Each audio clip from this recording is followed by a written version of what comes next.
Well, folks, I show 7 p.m. on April 13th. Our swearing-in ceremony starts off the evening. I want you to look out the windows first.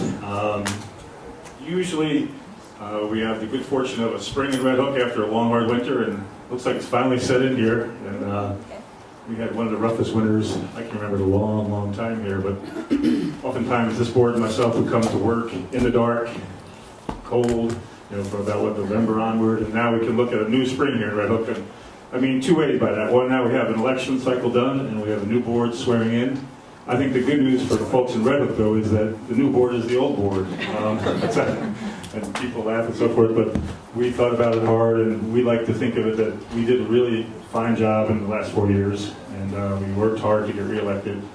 Those of us that were out there, we start campaigning in January-ish. Like, I think it's the first weekend of January when it's about 4 below zero. And the good news for us is the folks, the residents feel sorry for us. They let us in and we get to talk to them only because they feel sorry. But anyway, long story short, we did all our hard work for 4 years, and we feel like we want to do it again. And the public agreed.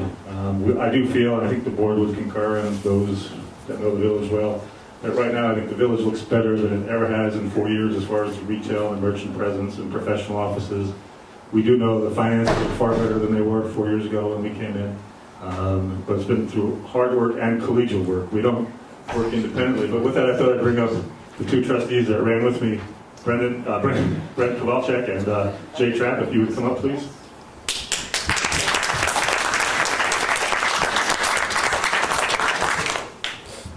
When we all came in here, I was elected as mayor 4 years ago, and we had the judge who was in a term at that point, but he's one of the foursome here, so we'll ask him to come up as well.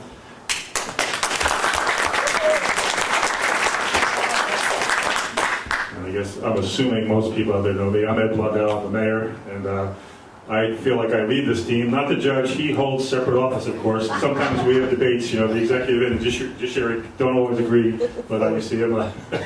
But he is separately elected, like we know, and so is each person here. But the three of us on this side, closer to me, we do have, I think, a unique chemistry and a unique working relationship. We don't agree on everything, but we came in as a team and we were working that. And in the interim then came in two new folks over here, Jen Norris and Steve Zarchuk, and they do the same thing. They work nicely with us. And but the three of us sort of bond more because we're in that same election cycle. We're out there, we're getting the votes, and we talk and we walk the streets together. But I want to thank you guys for running and being with me again another 4 years.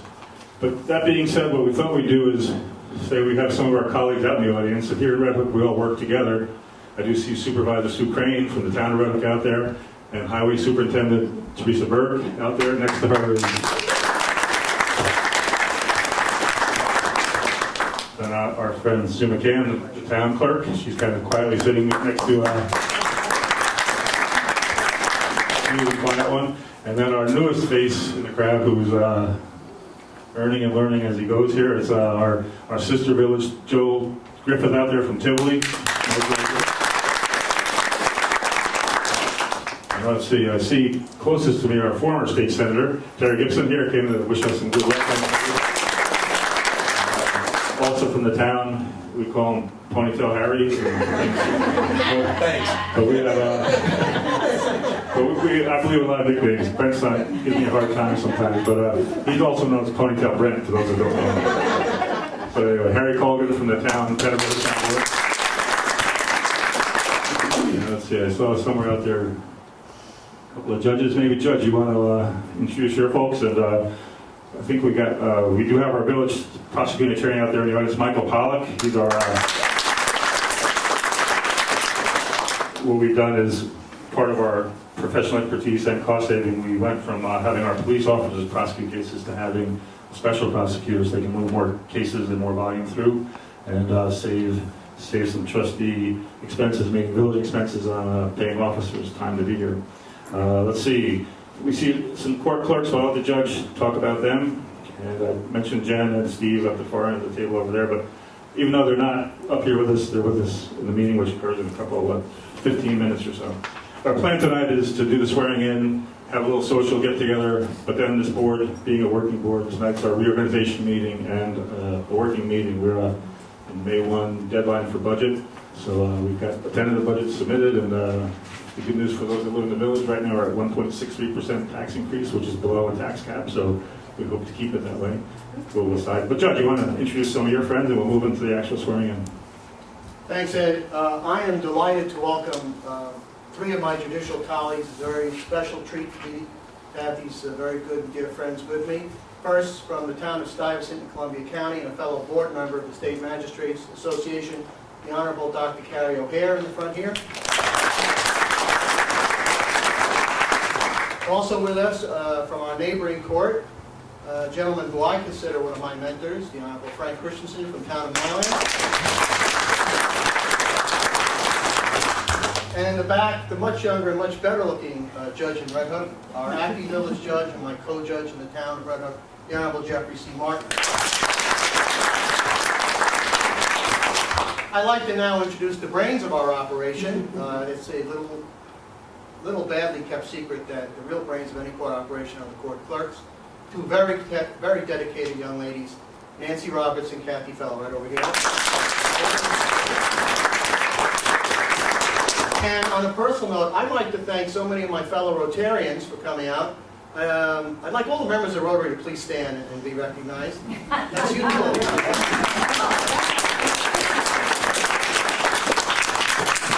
And you know, the room is filled with friends. I see Carl Weinberg here, I see Cashman's here. My friends from the town, Sue, and Teresa. So I want to thank everyone for coming. It means a lot to have you here. And now on with the festivities. Mr. Mayor. Thank you, thank you. Then we'd ask our eminent village clerk to come up and swear the judge, and then our plan is to then have him duly authorized to swear us in.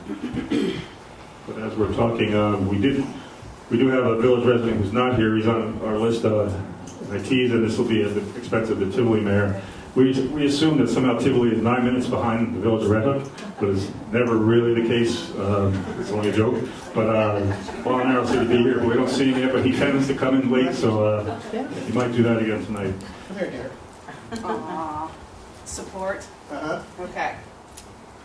State of New York, County of Dutchess. I, Jonah Treebwasser, I, Jonah Treebwasser, do solemnly swear do solemnly swear that I will support the Constitution of the United States that I will support the Constitution of the United States and the Constitution of the State of New York, and the Constitution of the State of New York, and that I will faithfully discharge and that I will faithfully discharge the duties of the Office of Court Justice the duties of the Office of Court Justice in the Village of Red Hook according to the best of my ability. in the Village of Red Hook and according to the best of my ability. Congratulations. Thank you.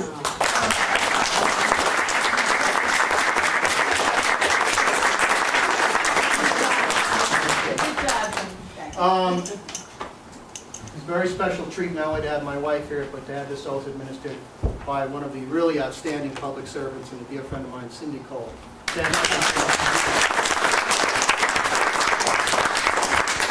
Now it's my pleasure to administer the oath of office to the mayor. Where's the First Lady of Red Hook? Take a picture. Oh, it's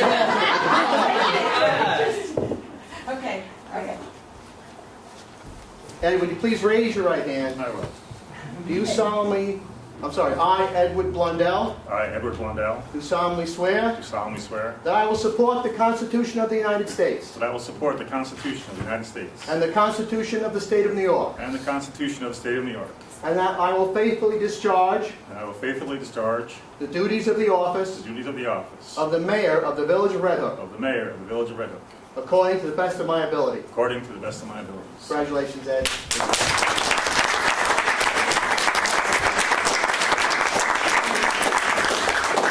Our Deputy Mayor, Brent Kowalczyk.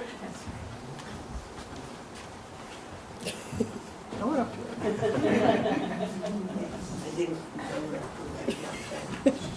Raise your right hand. Repeat after me. I, Brent Kowalczyk, I, Brent Kowalczyk, do solemnly swear do solemnly swear that I will support the Constitution of the United States that I will support the Constitution of the United States and the Constitution of the State of New York, and the Constitution of the State of New York, and that I will faithfully discharge and I will faithfully discharge the duties of the office the duties of the office of Deputy Mayor of Deputy Mayor and Trustee and Trustee of the Village of Red Hook, of the Village of Red Hook, according to the best of my ability. according to the best of my ability. Congratulations, Brent.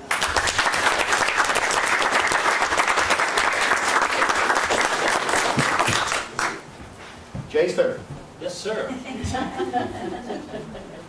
I surprised him, he didn't know I was coming. Jay, would you please raise your right hand? Yes, sir.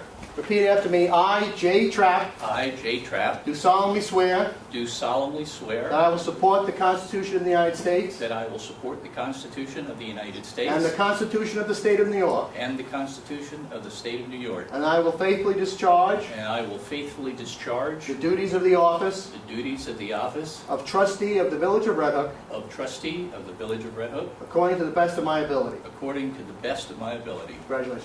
Thank you, sir.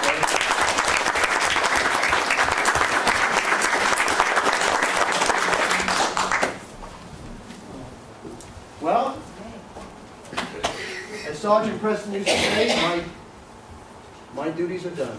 How are you, sir? And we're glad. We love working with our judge and his acting judge. What that means is the acting judge is a backup to Judge Schubaster if he's ill and vacationing, which I think he does a fair amount. No, he's found a Not way. really enough. And internally, it's kind of funny. The Rotarians in the audience and Judge, they always push us to join Rotary. And we're like, okay, it sounds like a great group. We know they're a great group, but I was telling them they got to stop meeting at 7:30 in the morning.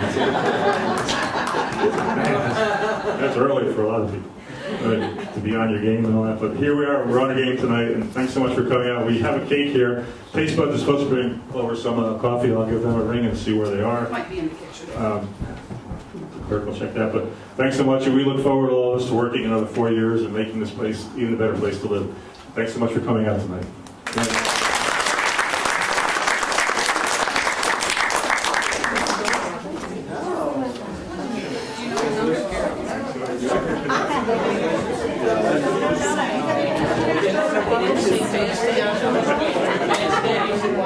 Good evening, folks. We're going to start a little differently tonight. It's April 13th. We had 2 public hearings set for budgetary type purposes.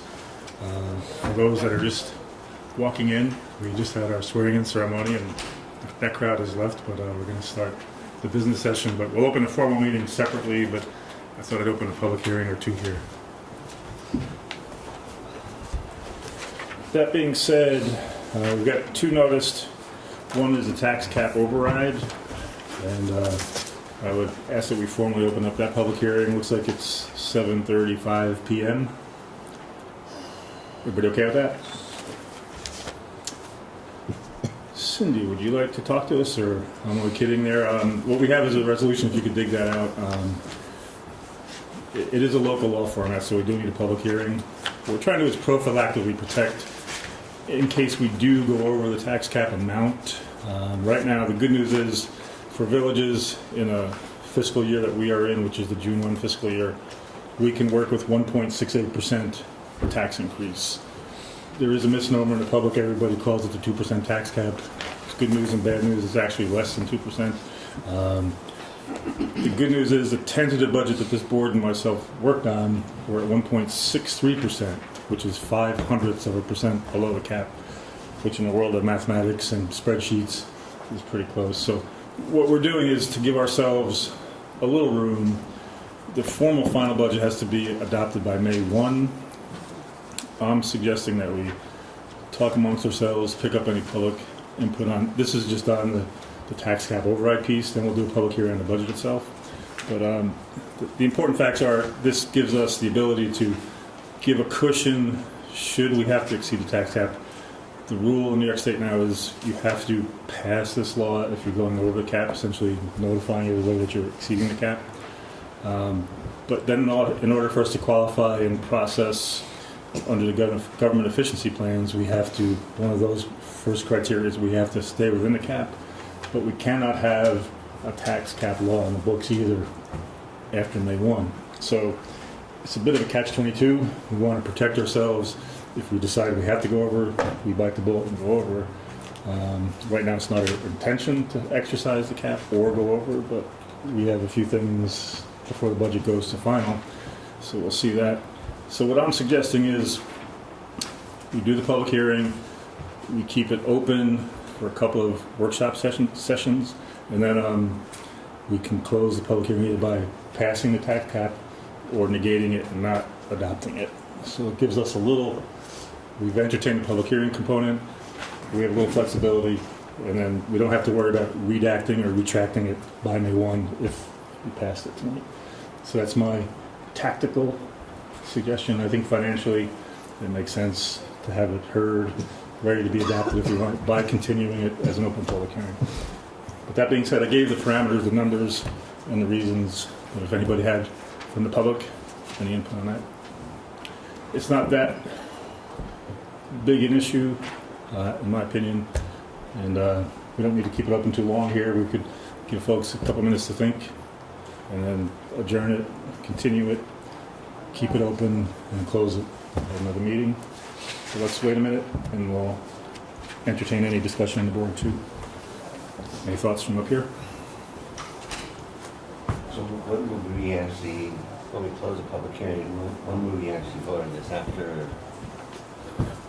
Well, my thought is, this will be a little intro to the budget part, but I'm inclined to, we have our normal workshop this Thursday, just by happenstance, this happens to be the third Thursday of the month. But I do envision it being a little too close. We have an issue with Key Bank on that fee piece, still brewing or pending. I think since the tentative budget can only be modified by resolution, we need to talk about Key Bank. We'll talk about it in the budget world. But to answer your question, I'm thinking that I'd like to do at least book 2 workshops for the next 2 Wednesdays up until May 1st, so we can get Trustee Trapp in here more often. Yeah, he's got a work conflict on Thursday nights. So, but the thought would be before May 1, but probably not at the Thursday workshop. It's one of the next ones. It really depends where we're at. As far as this resolution with the tax levy limit override, we're gonna wait until we get closer to the final budget then? Yeah. So are you talking a meeting on this Thursday, or this Wednesday and next Wednesday, or? No, what I'm saying is we keep our normal Thursday workshop this week. Okay. And then talk about, in a little different format here, picking 2 Wednesdays and Okay. booking them, notifying the public as to those, and then hearing no comments. Like I said, this part is relatively technical and straightforward.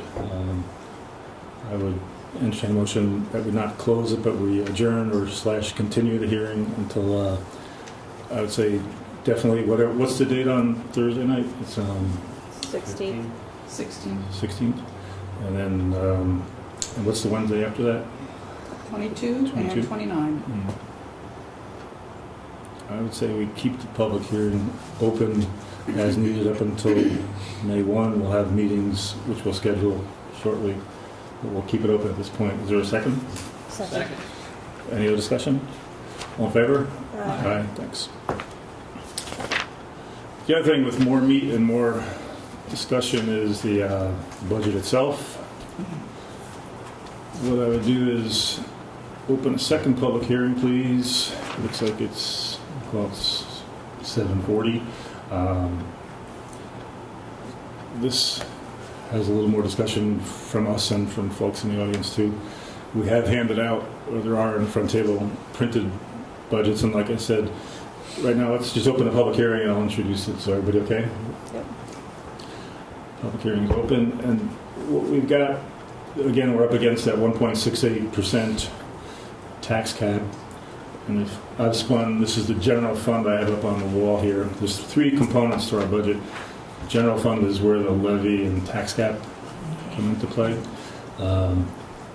This is our master fund, and you can see the math and the formulas are saying we're at 1.63% tax increase right now,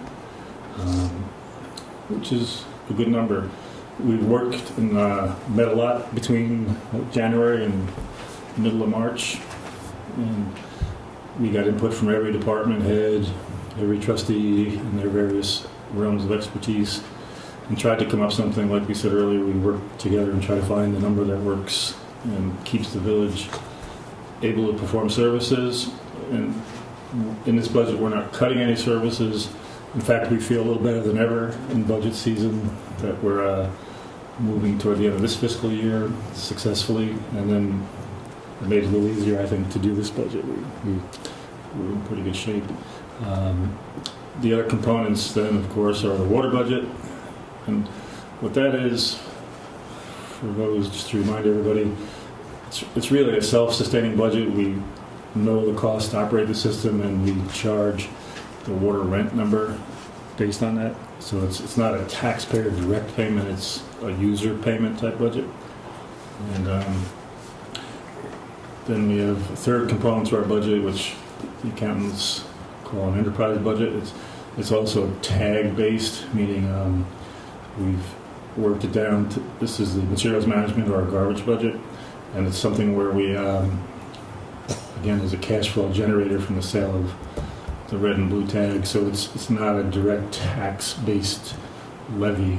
So the general fund, the first one is that's our levy-based taxing area, so that's the one that's most important, and it's the largest. So you can see, just rounding things up.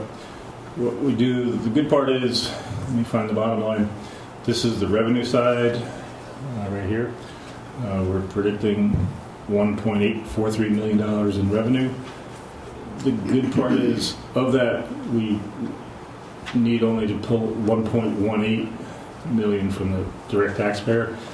So that's what, about $600,000 that we get from other sources, ranging from sales tax, mortgage tax, tower rental fees for cell tower, different things. So it's a pretty nice. We've tried. That's one of our trends in our procedures, is try to find and raise as much funding as we can, not on the taxpayer's back, but off other sources. But anyway, highlights. Like I said, we're not cutting any services here, which is good. We're staying within the cap as far as our formulas are telling us. The one thing I mentioned, and we'll open up for the folks out in the audience there, we projected an expense with Key Bank. We keep a lot of bank accounts there, including our general fund, and last year they were warning us they had to start charging more fees, and some of it is based on federal and some international regulations and the nature of municipal businesses. They have to keep a collateral balance there for us. They're telling me now, since we submitted our tentative budget, that could be in the $6,000 to $8,000 range as far as what the fees are. In addition to what we're paying now? Well, then, no, it'd be what they did last year. If you recall, we were told they might have to charge fees, and the people in charge found ways to keep us from having to pay the higher. We do pay some fee now, and if you looked at the trending in our current budget, you'll see it's not a free account for anybody. But what they're saying is, with these regulations and the changes that they foresee, they're going to have to charge more fees this coming fiscal year than last year. And a lot of it all hinges on how much money we have in the bank, and they have to guarantee certain things. They call it a collateral rule. They have to have, they're actually at risk, so we're buying, essentially we have to pay a fee when we drop. If we're over $1 million or less than $1 million, it circles around the amount of money we have in the bank, some of the fee. And right now we have about 11 different accounts with them that get charged different handling fees.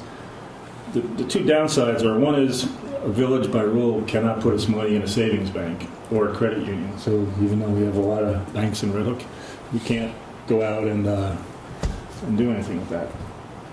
Our two options seem to be, of course, Key Bank and then M&T Bank. But we've had talks, and Cindy's had some talks too, with the people in the same departments at the M&T Bank level. And they don't charge fees this year, but indications are that they probably will in the near future. So in our head, last year we thought about this too, but right now Key is very convenient. And to be quite upfront, the lady hasn't,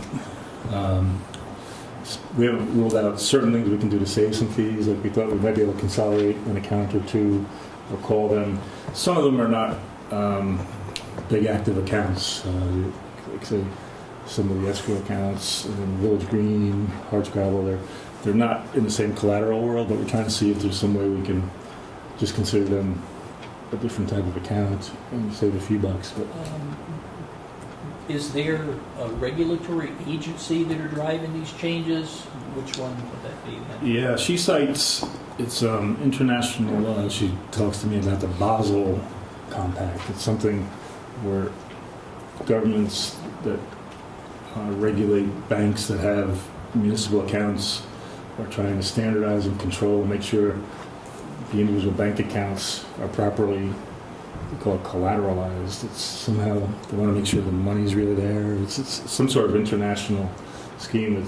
I haven't seen it in black and white, but she keeps using that as a description. It's something that way beyond New York State or our government. It's some sort of international banking situation. And Key Bank, they're not an international bank as far as I know, but they're governed by it. And, Also, if we switch, say we just move to M&T, I'm sure within a year, M&T is going to be charging these fees too.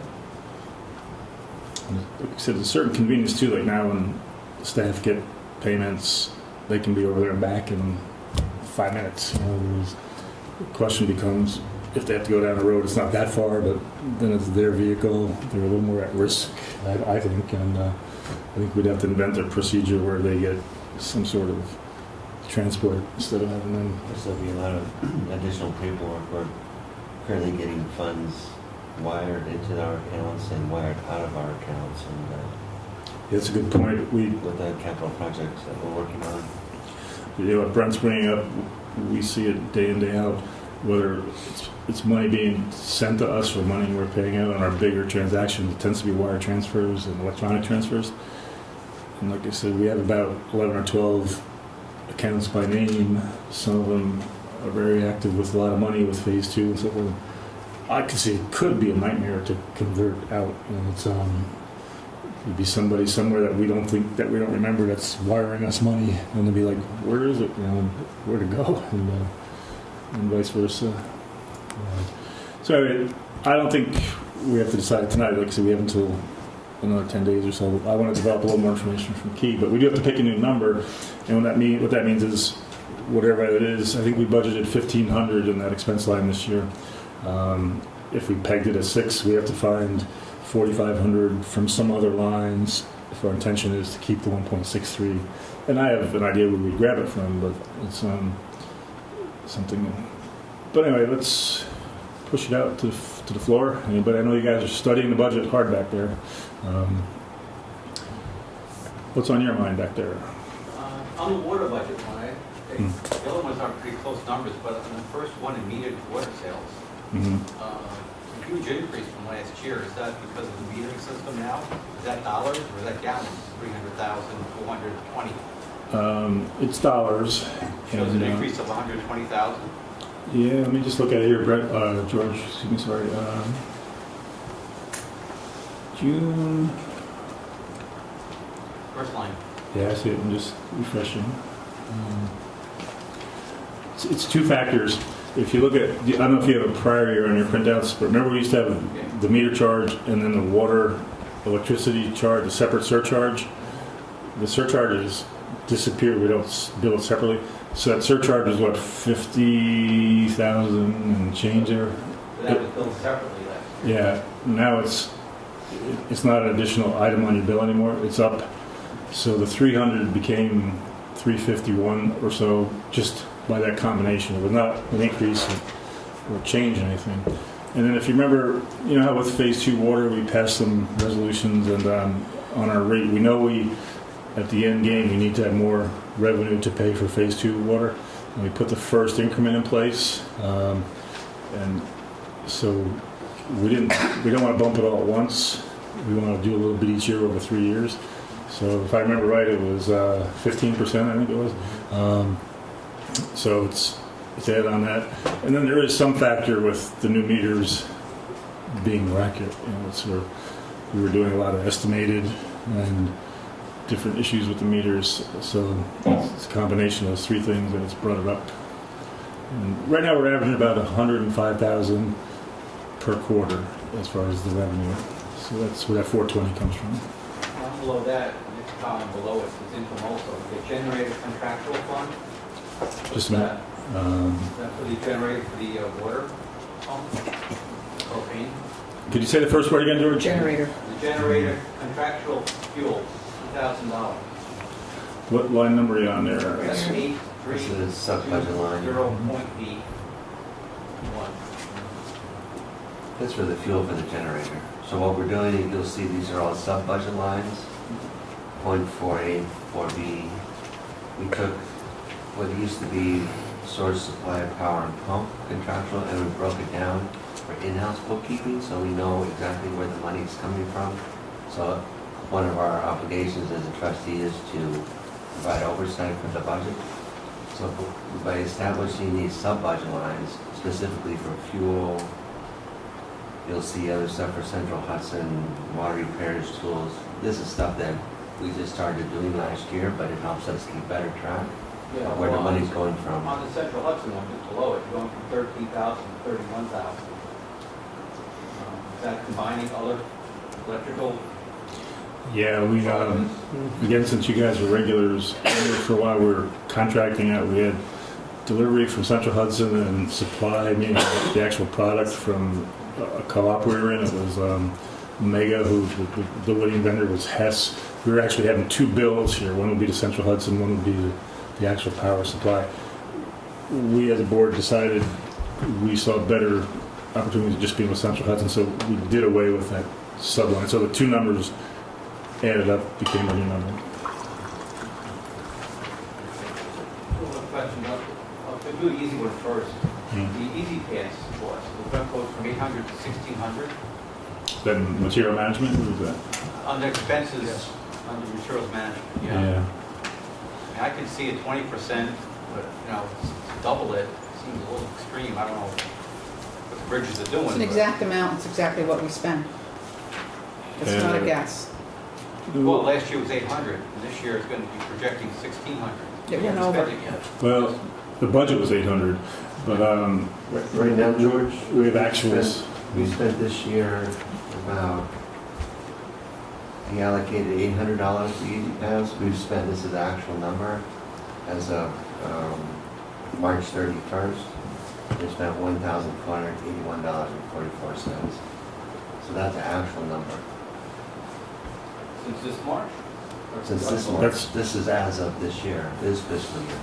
So what we did for next fiscal year is the trend for the next month, basically, next 2 months, April, May, right? Right. And that's where the 1,600 came from. So it'd be 15. It's a huge difference, and when I'm signing vouchers and I look at these costs and I check the balances and seeing, oh my God, we're way over, and this is just the nature of the beast. But George, the good part of it is, like Brent said before, we've found a way and created more of these subcategories. Before there was no such subcategory. We started the subcategory, I believe last year was the first year for an Easy Pass, and we really had no way to break out. It was an expense within a body of gross expenses, and that's been one of our secrets, is to sort of identify and try to split out major expense lines. And then we actually can get these, like he's saying, we can get real-time pictures. We can all see, whereas 2-3 years ago, it was just considered expensive doing the garbage. Right, if you get an actual picture of it, it's going to take 2 years. Right. I mean, the first year was kind of like not a guess, but it was an educated as best that we could to our knowledge, but without actually tracking where you are now. That's why the numbers are skewed, Yeah. because We it's threw a not number. apples and oranges yet. Next year will be apples and apples. Right. So we put in a number just to gauge where we would fall within that number, but we had to break out something, and this was a best guess estimate. And so now with the tracking for 1 full year, we have a very good handle of how much we're spending on that particular budget, sub-budget line. And on a macro level, we would all say, we can assure you, we're not sending the guys over with any more trip. Nothing's changed in the operation. It's just we're accounting for Catching it. up with last year's Yeah, over. yeah. We're just tracking it. The other one I had was page before that, the USDA principal and USDA RD interest. Yeah. It bounced around a lot. 28, one's down 28,000, one's up 16,000. What exactly are those? Do you know? Yeah. And Yep. This is phase 1 repayment numbers. When we took phase 1, the projection was it would be $49,000 in principal interest when we closed. But the actual numbers that are now reflected, we booked it last year as a composite number, the principal and interest. So now what we do, if you look over to the right, we know the actual principal number, which is at 21,000, and the interest number is at 22,950, so it's at 44,000. So that's the real number. And Cindy, now we have a, what's it, a 38-year payout. So we have a printout sheet, and we'll know every year what the principal is and what the interest is. And so those, the prior year, we weren't paying that last year, but we knew we were going to be closing last year. And the projection was that number to 49, and it's really 45-ish, so it's good for us, but And that's why you see part of when we did the metered sales there, you see that increase, so that's to pay off the debt obligations off of phase 2. And you also notice, I think, USDA reserve account for 25,000. Right, it stayed the same. That's a mandated, we have to put this in reserve 25,000 per year. And the reason this is an obligation that we have to fulfill for our grant from USDA. So what the thinking behind that is that the loan is for a period of 38 years. So they want to make sure that we have enough reserve account in case the new equipment ages out over time. We'll have something in there to pay for it until the term of the loan is paid off. So this is something that we'll be doing every year. That's 25 grand, but we'll probably transfer it, which we did last year. I don't know if we transferred last year 25 grand into it. The reserve account. this will be the first year. This fiscal year we're in for another 3 weeks. We'll transfer, the plan is at our May meeting, we'll roll it into that water equipment fund we identified. And then the next fiscal year, the new budget amount will roll into that at a point we decide. So there's a limit, so 25,000 per year. I think we cap it at about 350,000 once we get that. So, if we were to roll, then this is a question we have to meet with USDA. I actually met with them last week, and so we keep putting 25 grand in a year, we'll have $1 million, over millions of dollars at the end of 38 years. I said, no, you don't put that much money in. So just not the kind of, and we could tap into the reserve in case of emergency repair or some service. So that, again, this is mandated by the terms of the agreement with USDA. Just go back to the easy pass thing. Now, the next column over, where it has increase and decrease, is 0. At the very least, it should say 50% increase, 100% increase, yes. Which one to the left? Yeah, oh, correct. So the public says increase and decrease. Okay. Easy pass. You want garbage again? Yeah, easy pass. Well, yeah, this would be expenses on the materials management. You know, you already explained the difference in 816, but in the next column over, I think it should say an increase. I don't disagree. I think what it is, the spreadsheet Cindy's using does that extra column. It does it automatically, Yeah. just with the extra one, must have deleted them. The important thing is the revenue is projected at 45,000 and the expenses are 45. So that's the key driver. It's a good catch, George.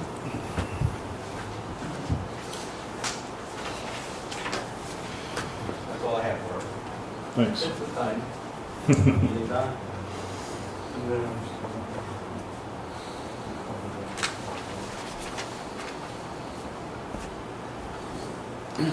Well, like we said at one of our workshops, one of the drivers is how much tax base does the village have? And one of our meetings, we're talking about tax exempt properties, not-for-profit properties. Right now, I don't know if you can see in the yellow here, but the county gives us our assessed base via the town assessor's numbers. And this letter comes from the county through Cindy. That's our tax base is $191,250,228, which it came up a little bit last year, like half a million we thought, if I remember right. So that's good.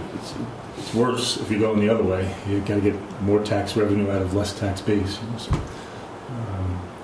Are any of the governors or mayors trying to get something so you can get some money out of the ones who don't pay taxes? like people that should be paying taxes. Well, I think they should, but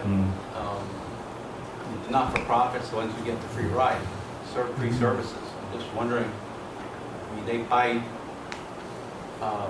building insurance, fire insurance, so they expect to get their building replaced, but they won't pay for fire department. There's been some talk, I think, Yeah. I don't know, either at state or federal level, but it doesn't seem like anything's materializing at this point. I know there's been discussions, I mean, even if it's a 50% rate or something, that's something they want to talk about with your state representative, your legislators up there. well, I think it's gonna have to come back from mayors and supervisors and such to get back, create a storm, because you can't get legislators to move. It's not in their best interest. No, like Brent said, we do pick up hints. It'd be something the conference of mayors, I mean, yeah, through them, I mean, if they get something going there, because if we've heard anything from any of the other yeah.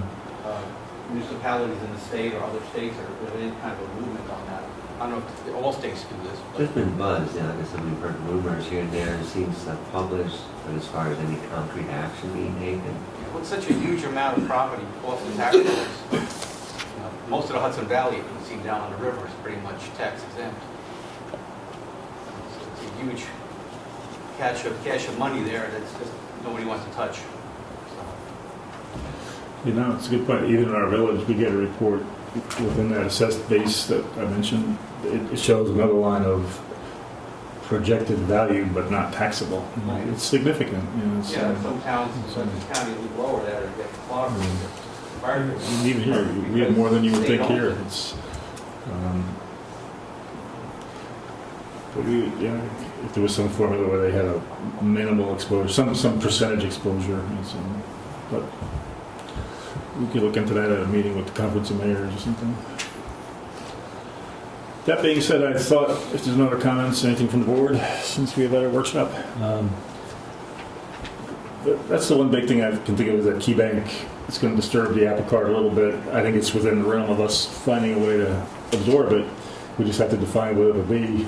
And then, so that being said, I think I'd like to continue to keep the public hearing open on this Thursday and Wednesday potentially. But it'll be at our pleasure when to close it and when to take the vote on the budget.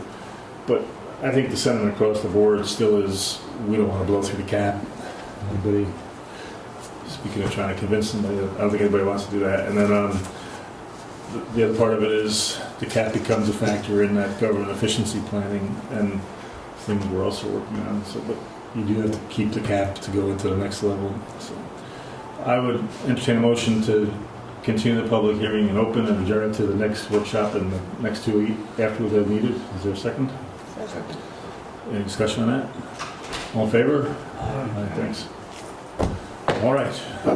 so what's the latest then on the, I'm sorry, the public hearing, what would be the latest that we would keep it open to? I think that, May 1st?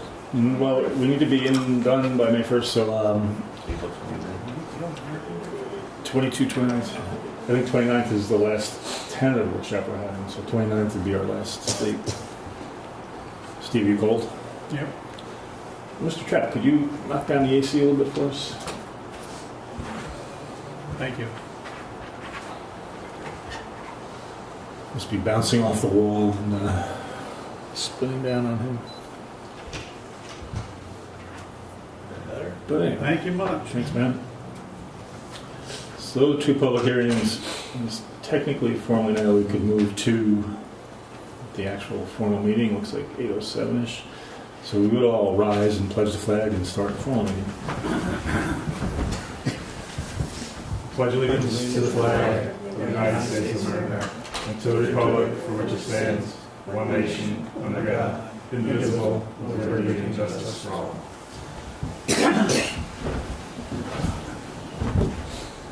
I guess a little bit of bookkeeping first. We have distributed the minutes from various meetings. We had the regular March 9th meeting and workshops March 11th and 19th. They've been distributed electronically to all of you. I've been through them. They look good. Any other additions, alterations, or corrections? Hearing none, is there a motion to accept those minutes on those meetings? So moved. Is there a second? Second. All in favor? Aye. Thanks.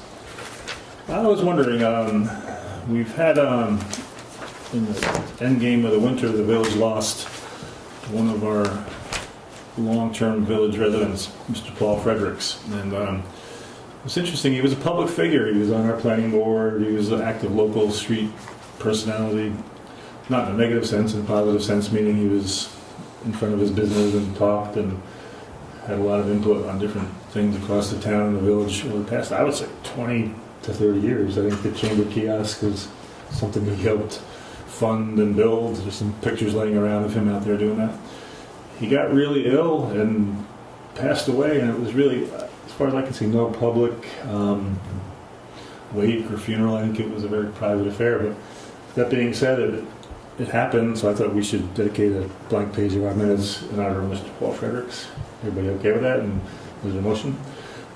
Is there a second? All in favor? Aye. So we'll leave a page intentionally blank for our resident. Cindy, let's see. Now we have to move. We have a nitty-gritty meeting tonight, and then some real stuff too. But what I mean by that is, April is when the village reorganizes. We went through the swearing-in ceremonies, and just so everybody knows, the new members technically were sworn in the beginning of April 1st in the formal legal clerk's book swearing in. So tonight was more ceremonial and honor everybody who ran. But part of it is we have to redo this once a year. It's by village municipal law, and this is our first official meeting of the new village official year, which is separate and distinct from the village's fiscal year, which, just for confusion, I think is a little bit odd, but April is when the villages start the new business. We have to set some ground rules. Some are mundane, but I have to do them. One would be the official meeting schedule, and it's printed, and I think you'll have it in like a beige top color thing. I don't know if you have yours there, Steve, but if you want to read along. The Village Board Trustees meetings, I would like to leave on the second Monday at 7 p.m. Seems to work. Village Workshop, third Thursday. I know it doesn't always work for one member, but we tend to get them, if it's something really crucial, we'll delay the meeting a little bit. And the workshop is a little less formal, so it tends to work out. Other thing we have to notice, Village of Red Hook Justice Court, they hold court the first Wednesday of the month at 6 p.m. The Village of Red Hook Criminal Court is the third Wednesday at 3 p.m. The Planning Board is the second Thursday at 7 p.m. And the Zoning Board of Appeals is the fourth Thursday at 7 p.m. And we have to state all meetings are held in Village Hall, all are open to the public. And any other committees, advisory boards meet as announced. That would be things like Village Green or Hardscrabble, things like that. And then we could read or visit, where we publicize things, and later we'll talk about our official publications, but it's either the Daily Freeman or the River Chronicle, or where we notice things that have to go out. Let's see, as far as officers and officials, the five of us up here serve by election. As we saw earlier, three of us, myself, Kowalczyk, and Trapp, will be, it's a 4-year term, so it'll be until April of 2019. Steve Zarchuk and Jen are in the middle of their 4-year terms, so they would serve until April of 2017. Because technically it's March 31st of 2017. What I would like to do when we're swearing in, I'm pleased and happy to have the assistance of Brent Kowalczyk as Deputy Mayor.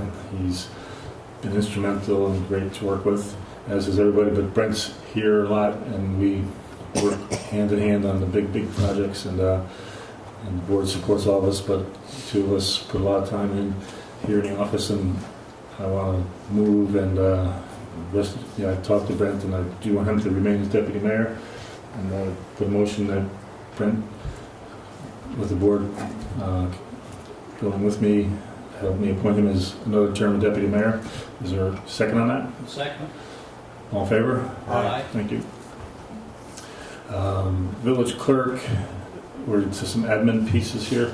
Village Clerk would be Cindy Cole. Treasurer would be Cindy Cole. It's the same person. And then Deputy Village Clerk would be Lara Hart. Is there a motion and a second on that? Motion. Second? Second. All in favor? Aye. Aye. Thank you.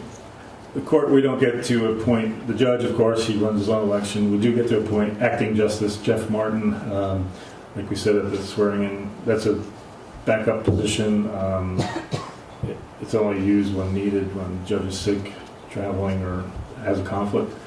I would entertain a motion, a second, that Judge Jeffrey C. Martin be reappointed as acting justice. All in favor? Then these next two are actually employees, just for the record. I guess technically we should, Kathy Fell, I'll change my thought. They are listed as court clerks, so it's Kathy Fell and Betsy Levy. They're in a subgroup. I would entertain a motion, a second, to retain them and keep them as part-time court clerks. All in favor?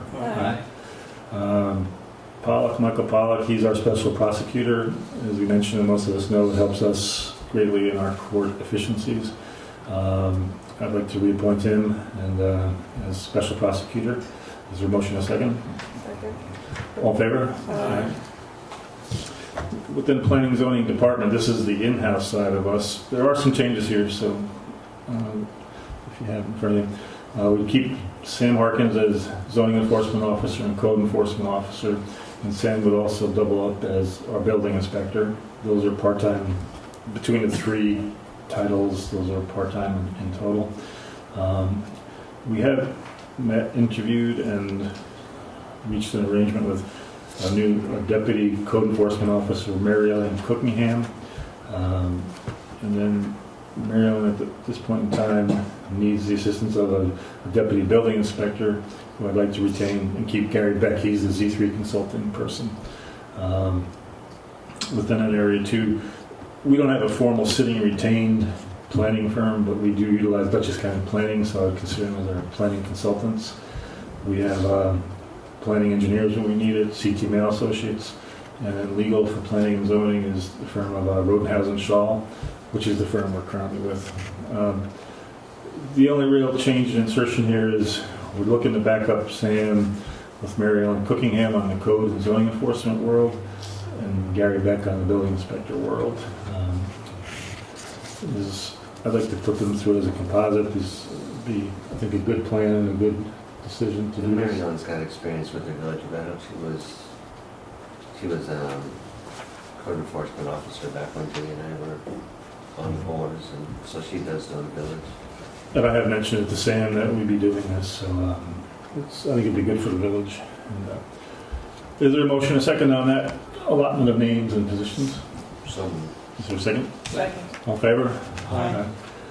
Police Department, we would keep, it's a civil service and a formal position. Patrick Hildebrand would be the sergeant. Let's see. Other miscellaneous officials and designations. We've worked for the past few years with, I call it, consulting controller Michelle Zagurski. She's helped myself, the board, and Cindy. You know, it's, as we move into municipal accounting, she's been very helpful, and I'd like to continue her. She doesn't work directly, she's not an employee, it's an outside consultant to us.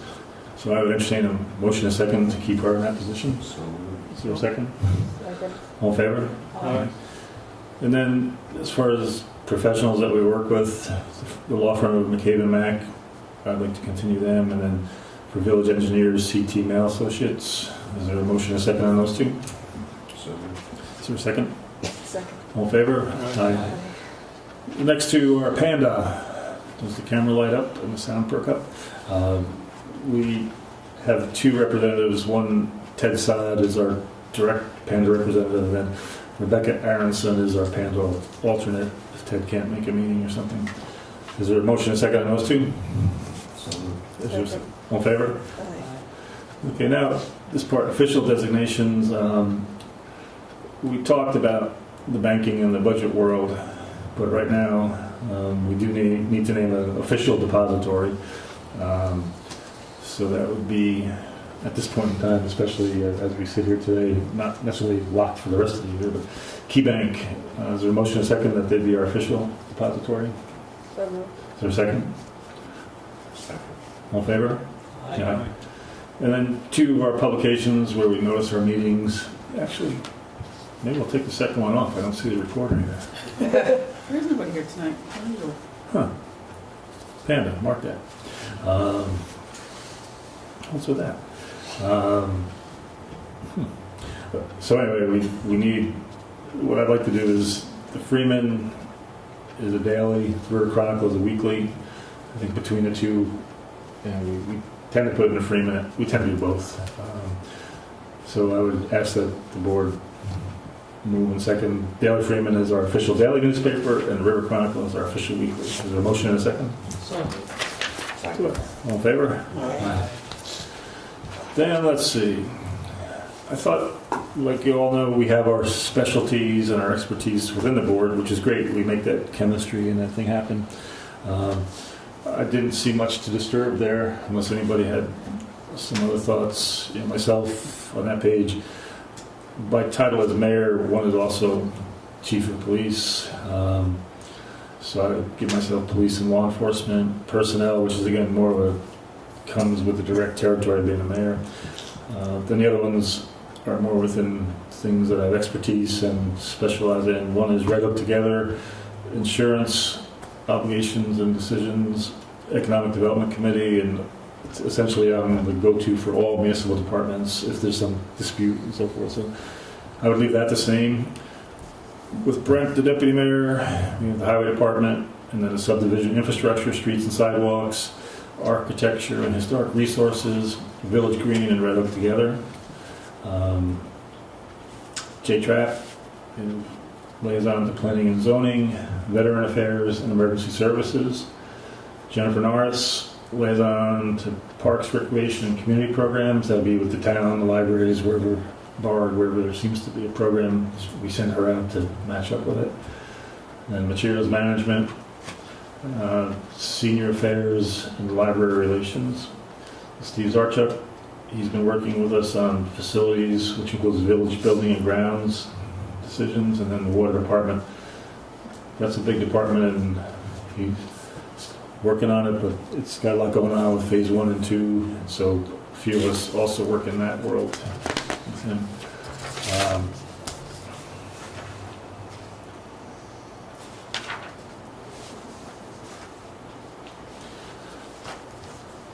There's another list called appointment list. The first part we went through already, and we talked about the sergeant. We technically don't have to reappoint employees directly, but I'll just, for the record, we have the sergeant is a full-time person, and we have a full-time police officer, Travis Sterrett. The rest of our police department are part-time. I do want to dwell on one thing that Steve and I and Cindy work on. I think he appears in here. You know, we have an IT rep who works with the village in general, plus with the police department as it's a confidential IT tech rep. So we'll break him out first. There is Rick Heinlein, and we've been working with him for about 2 years. I like to keep him in that role, and he's been cost effective and I think effective on top of it. So is there a motion and a second to keep him as, we put him in there. He's not paid by us directly as an employee. He's an outside consultant, but I'd like him linked to the police department here and IT. So there's a motion and a second to keep him in that role. And there's a second. All in favor? Aye. So then the other part-time officers, we have 2 of our senior folks, Chris Adderholt and Thomas G. McAntonio. They're retired detectives from other departments. They help the department a little bit. Then we'd have Michael Brown, Justin Bogdanofi, Thomas Mirabella, James Simmons, Steve Rose, David Schaller, Gregory Wagler, Jonathan Wilson. It would be part-time officers. A motion and a second on that? Second. All in favor? Police Department Secretary, Lara Hart. Then Crossing Guard, we'd have Mary Kay Giannotta. Highway Department stays the same. A couple of 2 small functions that the clerk and the deputy clerk do. They're registrars and vital statistics and deputy registrar. That's if somebody passes away in the village, something like that, where they do some paperwork filing and so forth. More areas. Another page, Water Department. We now have Brett Smith directly fully certified. He's associated with CT Mail Associates. He's our water operator, which means he checks and monitors the daily system and works with CT Mail on the bigger parts of the issue. But I'd like to reappoint and keep Brett and CT Mail in that department role. Is there a motion and a second? So. Second. All in favor? Aye. I gotta make a correction on the spelling, B-R-E-T. No 2 T's? No. Okay. it's confusing enough. We have a Brent and a Brett now. There's only one of each. Anyway, let's see. In 2 years, we'll have another election, but we do name, we'll rename them formally, but at this point, it looks like it'd be, inspectors would be Lori Urban, Arlene Harkins, and custodians, Ronnie Reinders and Roger McCauley. Is there a motion second on that? All in favor? Aye. Justice, we're good, we went through that. Dog warden, we do use the town's named dog warden. We don't have our own. That's Stephanie Fitzpatrick, and the ladies in the office have her name and so forth, phone numbers. So, motion a second on that. Second. All in favor? Aye. Let's see. Okay. So here's some important ones. Zoning Board of Appeals. We have George Beekman as chair. We'd like to keep George as the chair. Roger Houston is listed as co-chair. Carolyn Ryder sits on the board, and Charles Eric Cathell, we know him as Eric, on the board. We've had one resignation. Pat Grassi resigned. She was a relatively new member. And I reached out, and Evelyn Kruger, who used to be on our planning board, has agreed to sit there and help us. So There's another vacancy too, Roger Houston. well, we hear that, but we haven't seen the resignation. We keep reminding him, but I think we're working with that in mind. But right now, we would keep him on there until we, because I've bugged a few people and reminded them that we need that, but it will happen, but we'll have to deal with that when it happens. So those are the 5 names for the ZBA. Is there a motion and a second on that? So moved. All in favor? Aye. And planning, we've made some changes here. We've got, it's a 5-member board, and I've done some review and some thought. We're going to name Beth Pagano as acting chair, and Mark Miranda as co-chair, and the remaining members will stay the same: David Pearson, Ray Towell, and Donald Hanson. So some internal shifting in the leadership role there, but I'd like to move in that direction. Is there a motion and a second on that? So moved. All in favor? Aye. Village Green, a little flexibility here. We've got some new residents. We have to change a couple of alternate names here.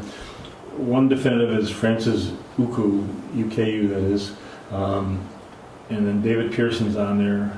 And then Jeffrey Urban, we have him listed here as an alternate in my last draft, but we'll keep his name, but he will not be an alternate. He'll be a named member. And we'll leave Brenda Cagle as an alternate. And we will have Brent, are you thinking McNulty as an alternate too? Or not show on this list? I would wait until we Okay, no show. no show. So we'll say on the Village Green, Francis Uku, David Pearson, Brenda Cagle as an alternate, and Jeffrey Urban. Is there a motion and a second on that? So moved. Second. All in favor? Aye. Hardscrabble Committee, we have Matt Donahue, Karen Sipperly, Sue McCann, Catherine Mondello, Julie Silverstein, Doug Schwinski, Bobby Joe Forte, Rosemary Zangen, Kathy Treble, Emily Trapp, Kim Gomez, and then by nature of her seat, Jen Norris is on there. She and I sit by nature of our former elected relationships, but those are the lay people, so to speak. I see somebody passing me a note here. Let's see what it says. Yeah. Thank you. And let's see, we have a new member, Emily Trapp. She's on there too. Is there a motion and a second on that group? So moved. All in favor? Aye. Talked about Panda. Library Board, by rule, we periodically appoint the Library Board. And I was contacted by Barry Ramage. Their internal records show that he's coming to the end of his term and he intends and wants to keep working. He's on the board and he's done great work. So I thought just to be, to name the names there, I would reappoint, but subject to their current terms. We'd have to get that from the library yet. Barry Ramage, Karen Sipperly, Mary Lisa Blondell, Jill Hall, and Don O'Shea are the seated working board members, and they're an active group, so I'd like to keep them on the task. Is there a motion, a second on those names? All in favor? Aye. And then Time Warner rep is me, appeals officer is me. Through that.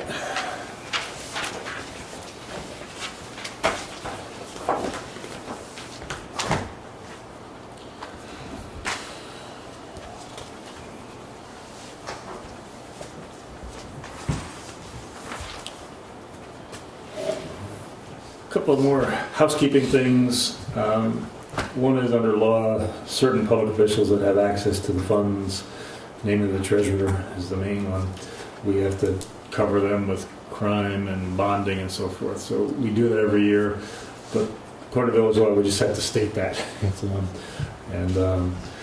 So generally, anybody that has custody, and Cindy essentially acts across the board, water and other tax collector and so forth. And within the office, there are other people that have transactional touching of the money. The accounts are actually controlled and the day-to-day records are kept by Cindy. So what we do is we cover her and our staff with crime coverage, but just for the record, we have to state that. So we're going to do that. Official newspapers we talked about.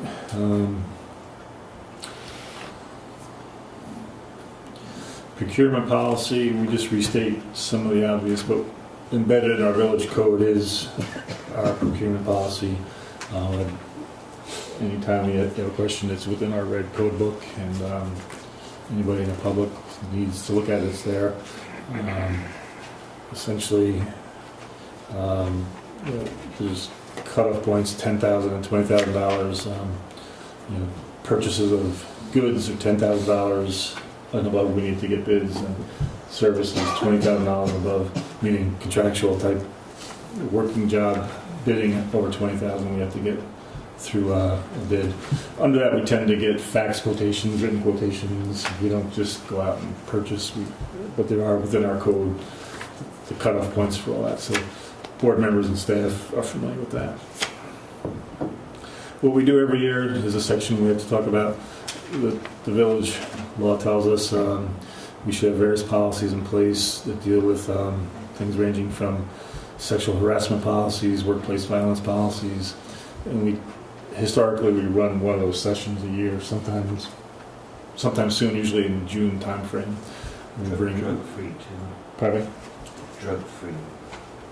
Yeah, what he's saying is we are a drug-free workplace.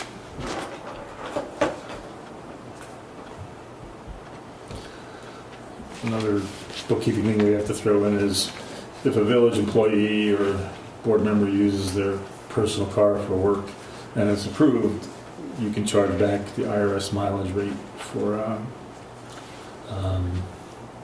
the miles traveled for the official business.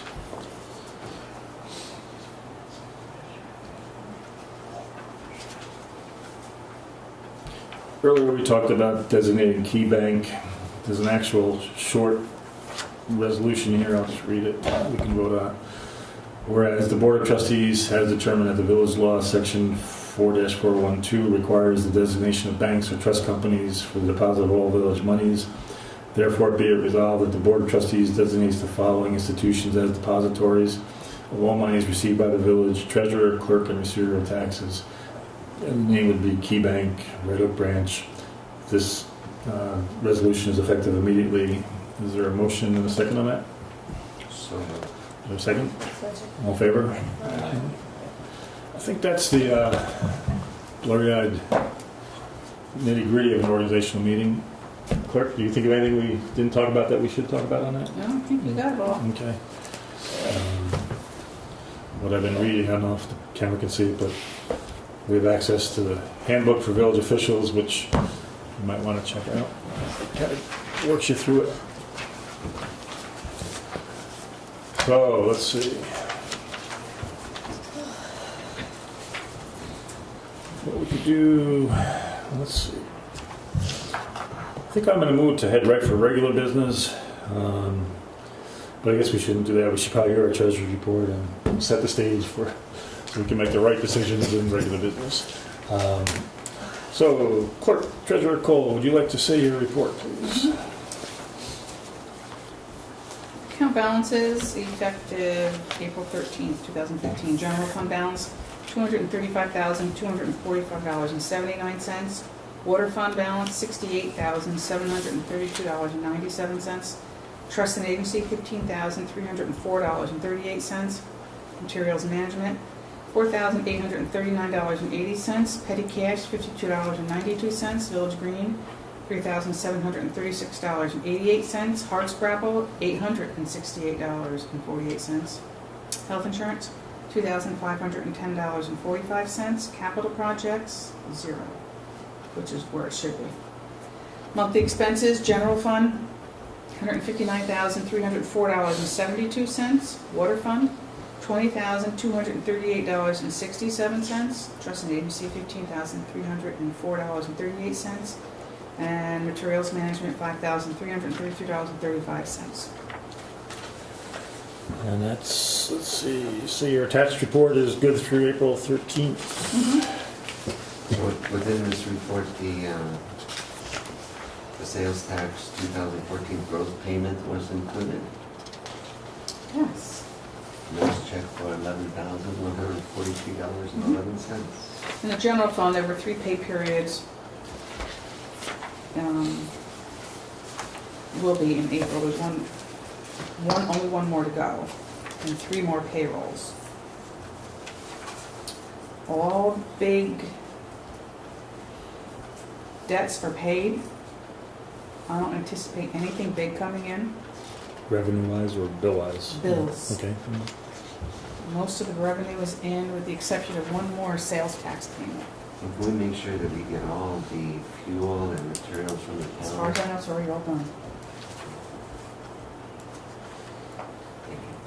Oh, and the additional workman's comp from the town, billing. Hopefully tonight you'll agree on that fire contract and get that done. Good. Overall, looks good. Is there a motion to accept the treasurer's report? So moved. All in favor? Aye. Thank you. Let's see, looks like I'm up.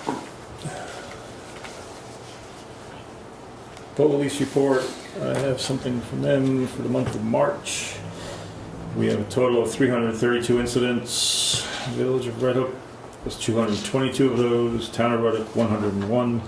Village of Tivoli, 9. We're looking in the audience. We have a member, we have an honored guest here tonight, the newly elected mayor. He's watching Red Hook work here, and the question is always, why are they in Tivoli? And they somehow end up there in pursuit or something. We're not actually patrolling Tivoli, but somehow something ends up there. Traffic tickets, the gross number is 138. The Village of Red Hook had 92 of those. Within that is 4 parking tickets. The town of Red Hook is 46. Quite a higher number than normal in the town. And then arrests were 27, 14 in the village, 14 in the town. Patrick's not here right now, but Thursday night the county sponsored a opiate and drug awareness seminar presentation at the high school, and RPD were present on a panel. They did a very nice job representing us, and part of the concern and interest was 2 heroin arrests were made over the past 10 days or something in the village. But they were car stop type arrests, and if you were at that meeting, I'm not sure Panda was there filming it, but we talked about that a little bit there. So just real quick, Ed, we noticed an increase in the incidents too, but just reading through the report, there was a lot of, I guess, 96 patrols up Firehouse Lane, or the Wellfield sites. That jumped it up quite a bit. Yeah, that's been working out pretty well. We had an indirect positive event there. We had a little bit of activity around Tower one day with some contract vendors that were not listed to show up, and our police showed up and intervened, and it actually worked to our benefit in a good way. But yeah, we are. That's a good thing. Let's see. In my personnel hat, below I put something for executive session. It's more to update you all on the status of highway contract negotiations. We were talking about that in executive. And then, Mr. Trapper, you ready to roll on planning and zoning? You bet. At the request of the mayor, I prepared a narrative and a long and a short form for the electrical charging that we were talking about moving forward on. And I had emailed the narrative and a completed long and short. Because it's a legislative item, you don't have to go through the entire form. You get to a certain point and it says if it's legislative, then you're done at that point and you move forward. So they're prepared whenever we choose to complete that portion. Having between now and the May meeting, we'll get that Sure. done. And I had begun to prepare an RFP for engineering for the block grant that we have for the small amount, the 50 grand plus minus that to work around the firehouse. And there was a little bit of discussion about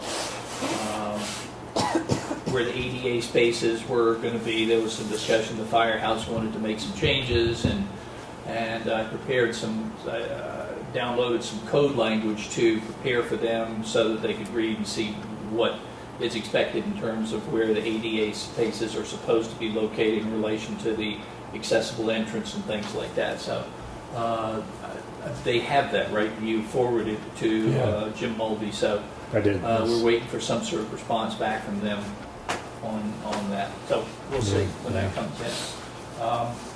And those are a couple little fun items there. In the building department, March 2015, he took in $1,475.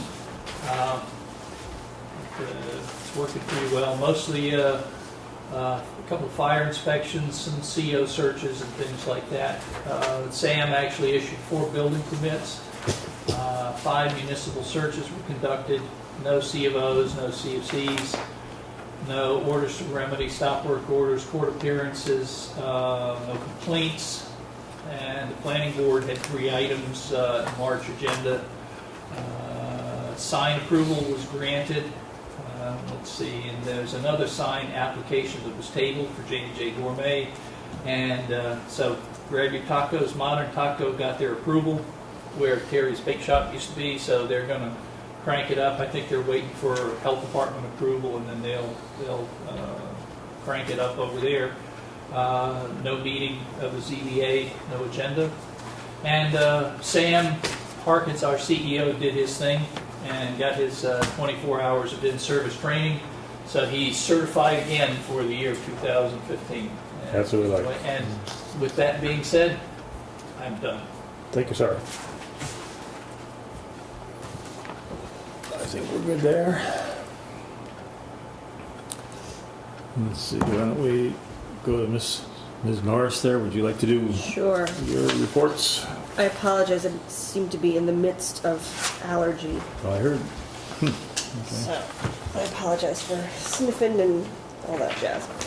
Okay. The library report did not come in at press time, but they have events all the time. Check their websites, check their calendars. Stuff's always going on there. Events. We had their annual egg scramble on April 4th. I wasn't able to go. Ed wasn't able to go. But from nice. pictures I've seen, there were like hundreds of people. And it wasn't too muddy, so It's a good night, beautiful day. it was a beautiful day. I believe over 7,000 eggs were found. Let me just pull something up real quick. This just in. Citizen preparedness training will be done by Bard's Environmental and Urban Studies next Wednesday, April 15th at 6 p.m. in the Bertelsmann Campus Center in the Weiss Cinemas. The idea is to help individuals and families develop emergency management plans and kits. I believe this is all free. I don't think you have to register. But it's facilitated by the American Red Cross.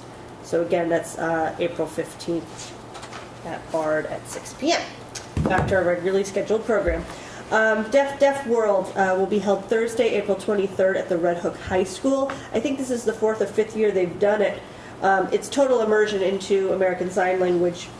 You can't talk at all, and everything you learn, different stations, I believe this year's theme is a carnival. So it's an absolutely fabulous event. It's free and open to the public and great for all ages. And then moving on to May, Spring Cleanup Day will be Saturday, May 2nd from 1 to 4. You would register at 1 o'clock at the town hall to get your supplies, and refreshments are served at 4 o'clock.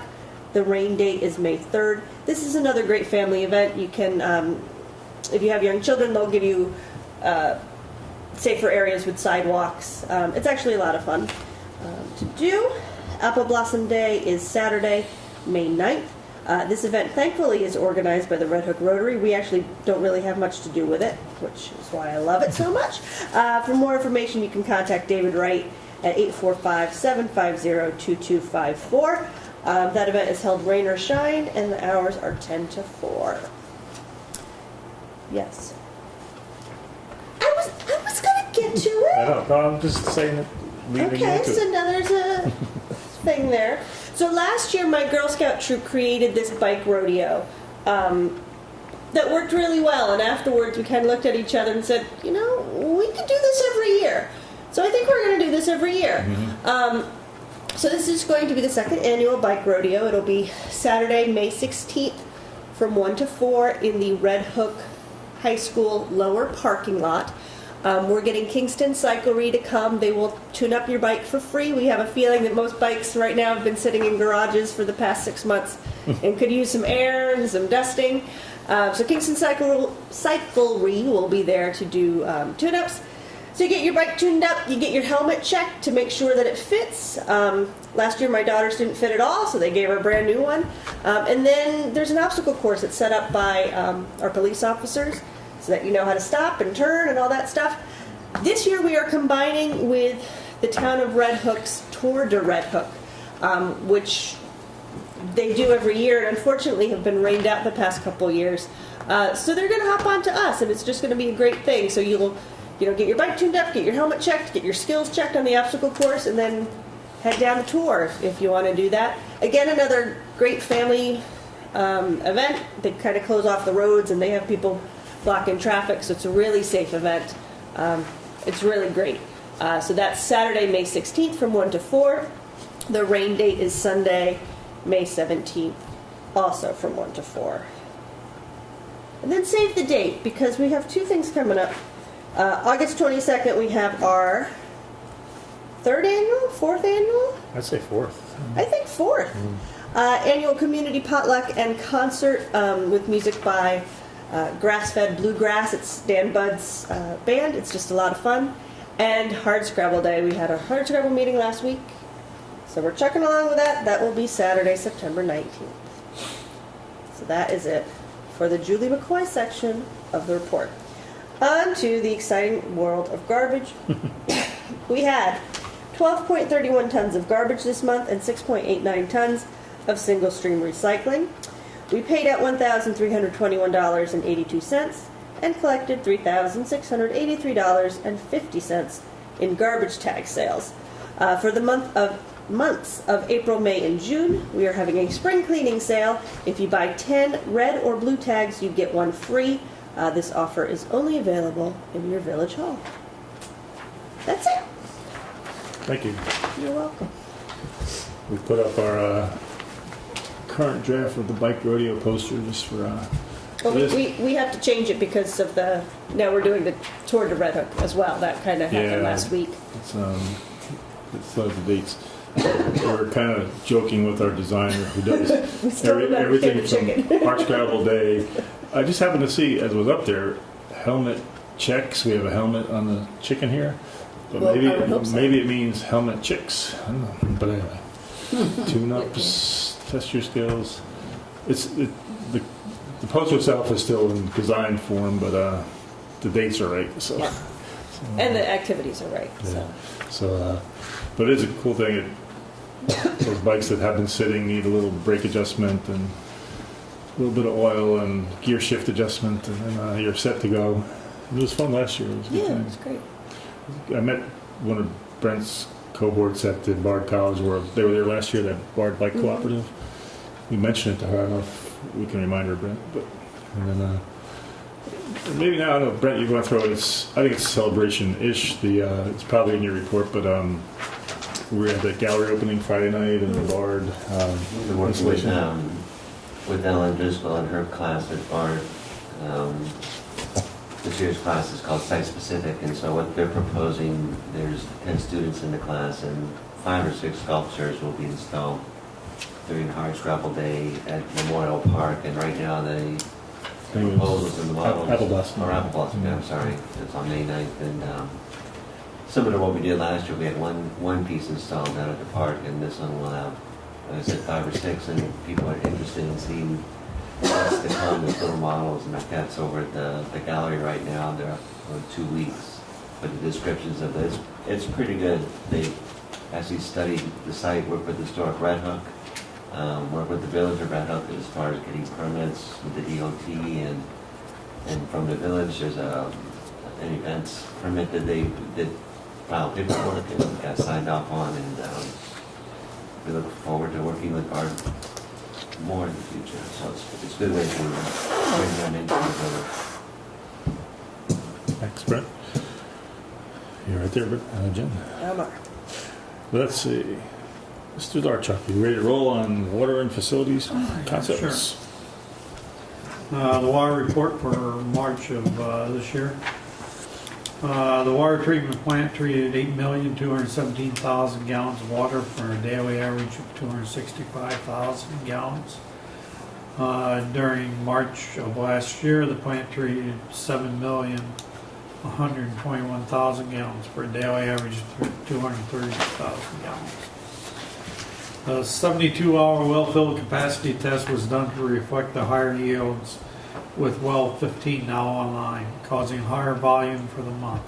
This test consists of pumping all wells at peak sustainability. Flow for 72 hours to determine how many gallons per day the well fill is capable of producing. 2 samplers were sent to the laboratory for bacteriological testing and were returned with a negative result. Good. And just real quick, our annual drinking water quality report for 2014 was approved by the Dutchess County Department of Health. So that is good news. Yeah, just to further explain what Steve read there, if you heard the numbers, the daily average was 265 as compared to a normal 230. But then his next paragraph essentially justifies or explains what that's about. When that well 15 was put online, we ran a 72-hour test on it and then all the wells together.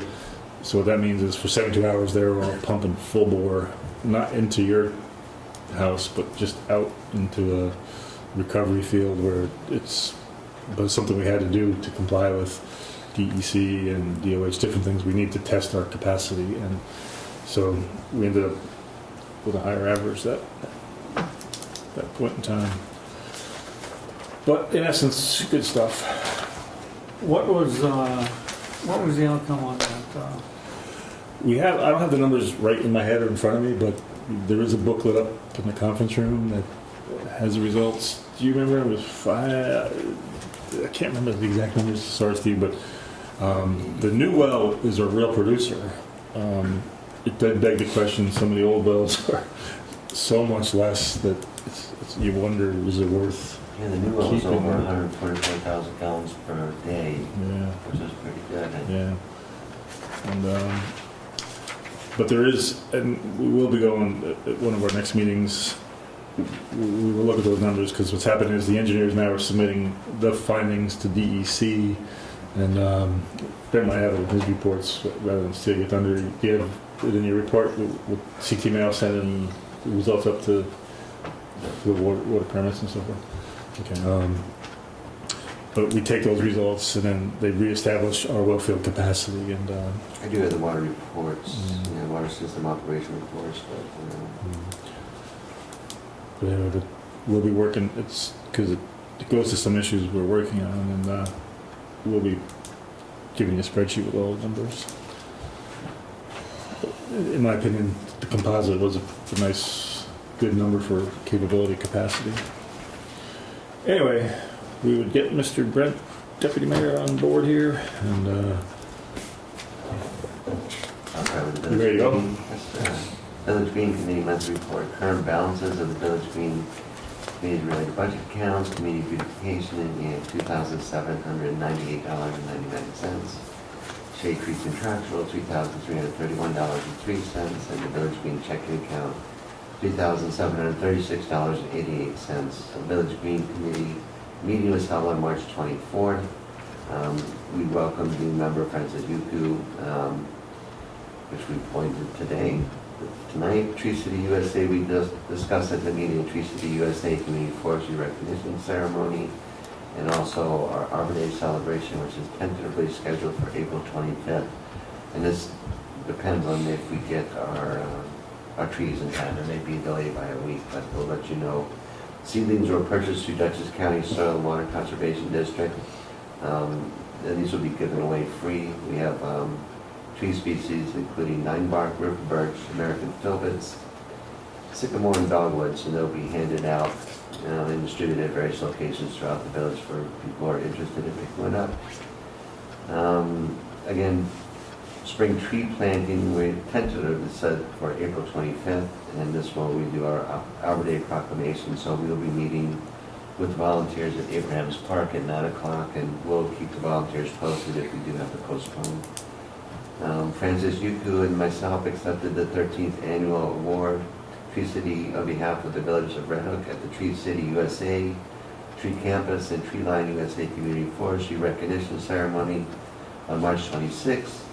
And the luncheon and award ceremony was held at the Albany Hilton Hotel. Real nice lunch, all-day program. Brenda Cagle, Dave Pearson, and myself located tree sites for the spring tree planting event. Trees will be planted on 5th Street, Thompson Street, Amherst Drive, St. Paul's Lutheran Church, and St. Christopher's Catholic Church. And we still have 2 benches remaining without dedication plaques, and residents interested in purchasing a plaque for $125 can contact the village clerk's office. Proceeds from the sale of the plaques will be used again to purchase and install them, and then the remaining funds will be used for future village enhancement projects. Village Highway Department monthly report. The village's snow ordinance is no longer in effect as of March 31st. Thanks. Yeah, that was a lot of stuff. The Highway Department is anticipating sweeping the streets in the municipal parking lot in late April. So now's the time to get all the gravel out of your tree lawns and onto the street, into rows, not in piles. And the brush pickup has begun. The Highway Department will continue picking up lawn debris and brush every first and third Mondays of the month. And residents are reminded to place the lawn debris and brush curbside before scheduled pickup dates. Please store the debris out of sight until the scheduled dates to prevent conflicts with other services and to keep streets clean and free of wind-borne debris. And please limit your brush piles to 6 foot by 6 foot by 6 foot, and this is determined by the limitations of our backhoe. And also keep your tree limbs and branches no larger than 8 inches in diameter. And no scrap metal was sold during the month of March, although we did send something in February. We just received the check, and I'll add it next month's monthly report. And just included in with the packet for that, there's a real nice letter, which I don't think we'll have time to read, but it was from Landworks of Hudson Valley, and they were asked to participate in our general business district snow removal operations, and they were just pleased to be invited and were very overwhelmed by the efficiency of this. And I'll just read one quick thing. It says, if you have never seen them in action, I would recommend you do. Better yet, film it with music. They definitely have some incredible moves with all the equipment being operated more like orchestra instruments. We can honestly say that what we experienced would be extremely difficult to equal and most likely impossible to better.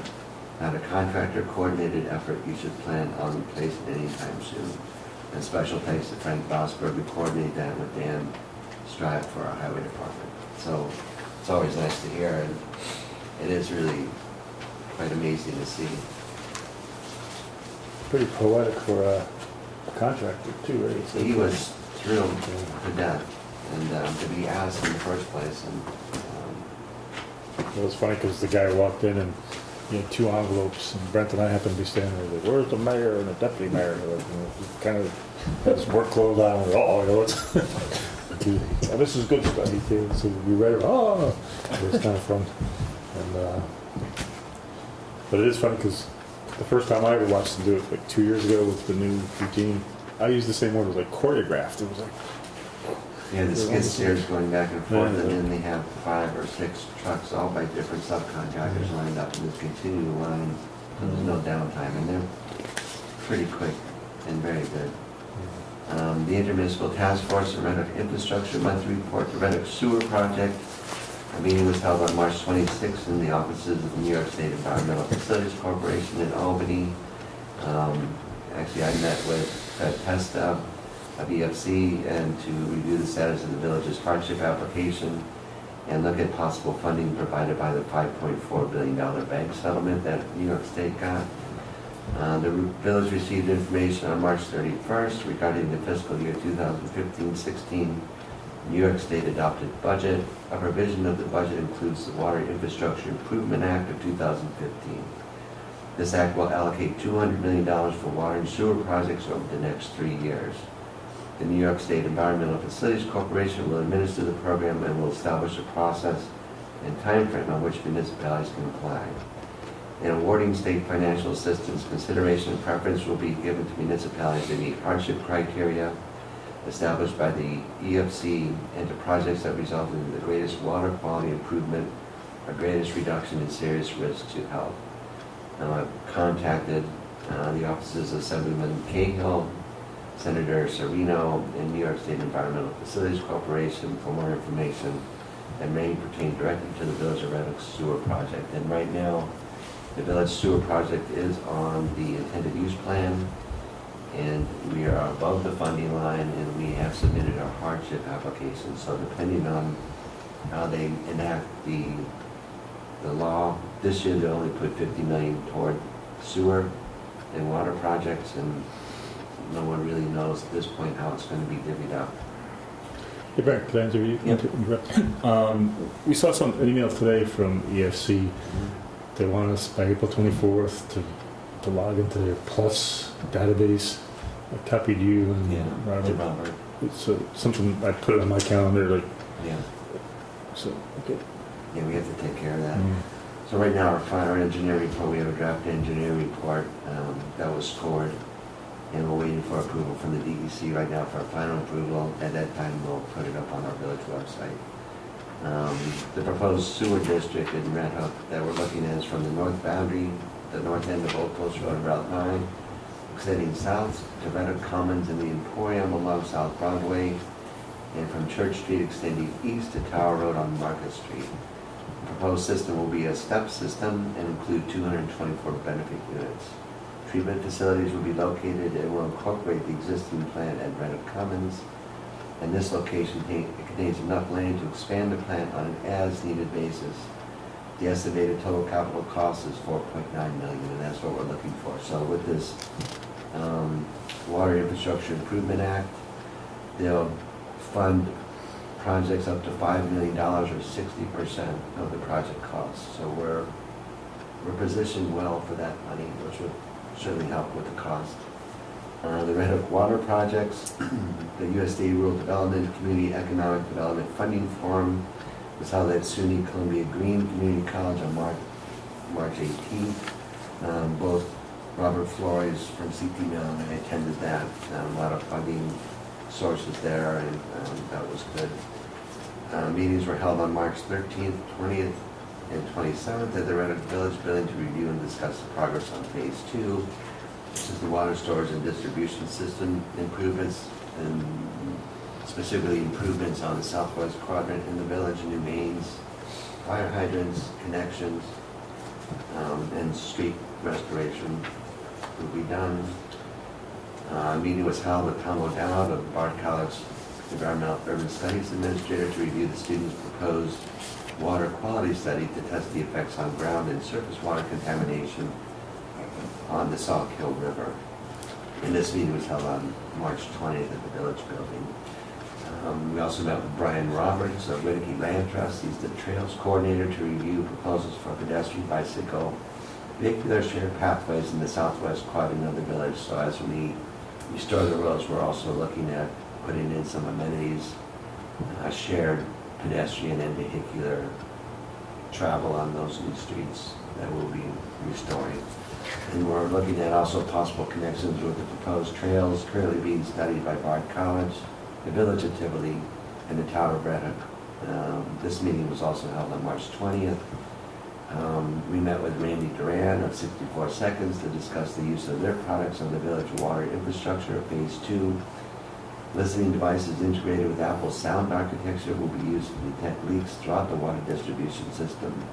And the Water Point Network, which is a maintenance manager app for water distribution systems, will integrate GIS, leak detection, asset management, historical activities, and task management into an iPad-based network.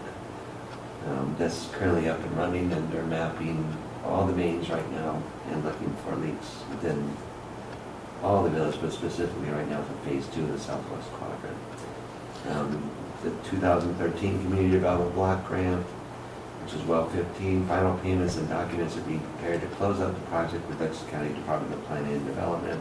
We're waiting on a few of the final payments to go out to our contractor. Final closeout should be complete by the end of May.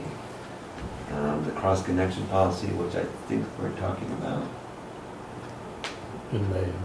in May. We have a draft local law to amend the village law, chapter 195, to establish a cross-connection control program, and this is currently being prepared by Rodenhausen and Shaw.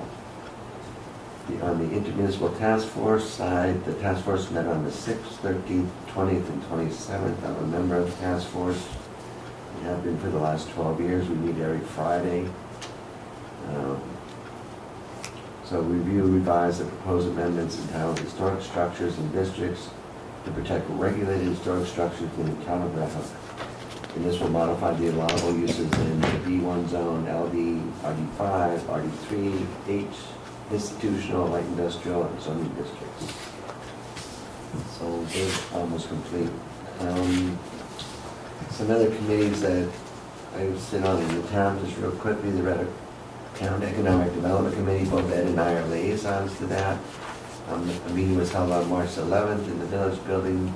Tim Mahler, Stephen Oskerlies from the Dutchess County Office of Central Information Services, and Christopher Barkley from Dutchess County Division of Central Services presented examples and led discussions regarding a shared municipal website that could possibly host all 3 municipalities of the town of Red Hook. I guess it was determined later that this will not be feasible. Meeting was held on March 25th. Also in the Village of Red Hook to recap the discussion regarding the Dutchess County presentation and strategy to develop a town-wide website inclusive of the municipalities, civic, cultural, service organizations, and local businesses. The Community Preservation Fund and Farmland Protection Advisory Committee, which I'm a member of, there were no meetings held in March. The current balance of the Community Preservation Fund is $344,415.88. There were no Town of Red Hook Zoning Review Committee meetings, which I'm a member of. During the month of March, the Town of Red Hook, Villages of Red Hook and Tivoli Shared Services Committee monthly report. Both Ed and I represent the village and we're members of that board. The Highway Shared Services Committee was held on March 24th at the Red Hook Town Hall, and we discussed the draft intermunicipal agreement for the pursuit of implementation assistance for shared highway administration. And the municipalities have determined that further analysis will be needed as part of implementation in order to design a shared highway administration that best fulfills the goals while also providing practical and sustainable improvements in the operation of each department. So there was quite a bit of things discussed, but I think the game plan is to apply for another grant and pursue some of these shared services that we can do right now to hopefully save us all money, all 3 municipalities. Red Hook Together, both Ed and I are members and representing the village on that. Various groups talked about what they're doing, including Dutchess County Legislature, the Red Hook Community Arts Network, the Red Hook Chamber of Commerce, Historic Red Hook, Bard College for civic engagement, and the Red Hook Town EDC, the Red Hook Central School District, and the Red Hook Educational Foundation all had members there and discussed about what they're doing. More details can be found in the monthly report, which will be put online. And that's all I have. Okay. Yeah, Frank, Yes, sir. back on the intermunicipal task force. Yep. Item C, how far south is that going, the sewer? The sewer to Red Hook Commons. Just to Red Hook Commons, it's not going all the way to the No. end of the village? No. Okay. It stops, that's where the treatment plant is. Okay. That's where we're stopping it. And Thank it's you. basically cut half from where it was last time. Because the money just isn't there. Okay. Thank you. Just one thought, comment I had on one of Brent's points. That 64-second program, it's a vendor. We purchased it through phase 2, where we're using it to also set and establish the infrastructure components of our water system. Maybe next meeting, or one of our meetings, we could have the engineer, it's tablet based, and you might see folks, if you're in the audience or on TV, they're walking around and standing over valves and hydrants, and they get GPS locations, the things we've always wanted to do, and we're funding it with phase 2.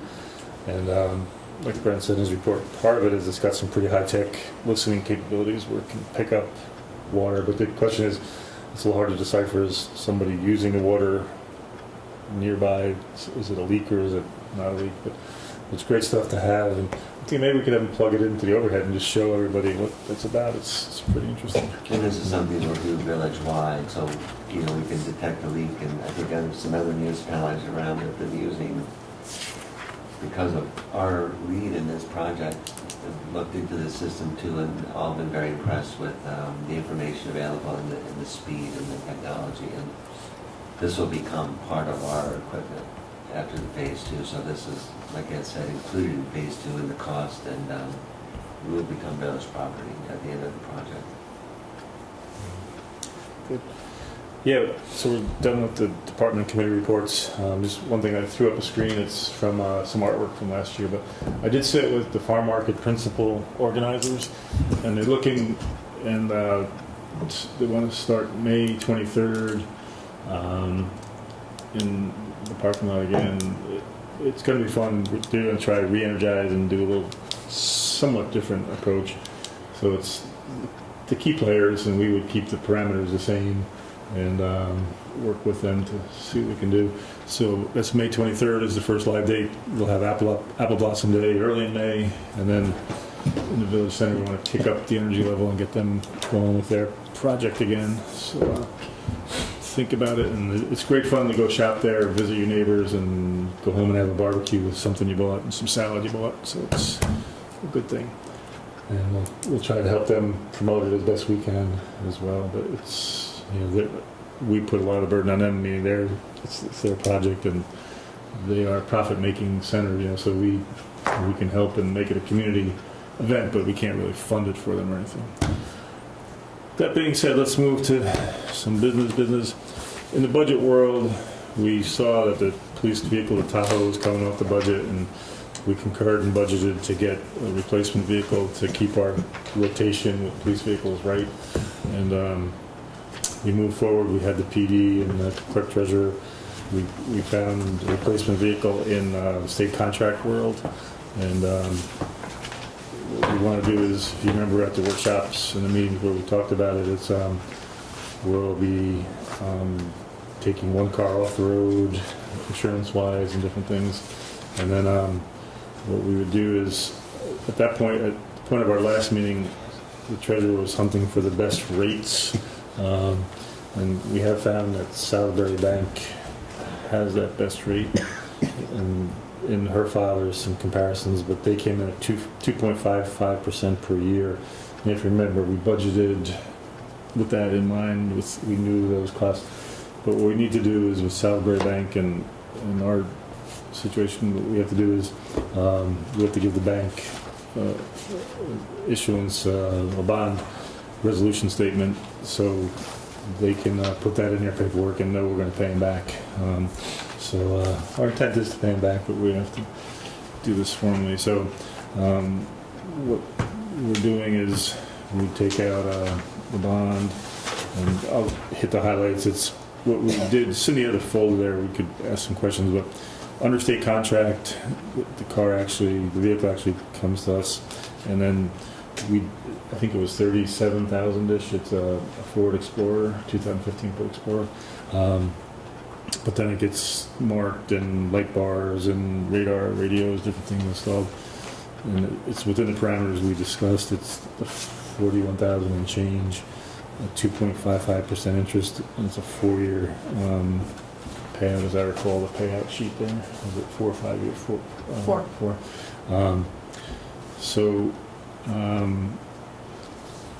We have 2 documents. I think it's in your packets.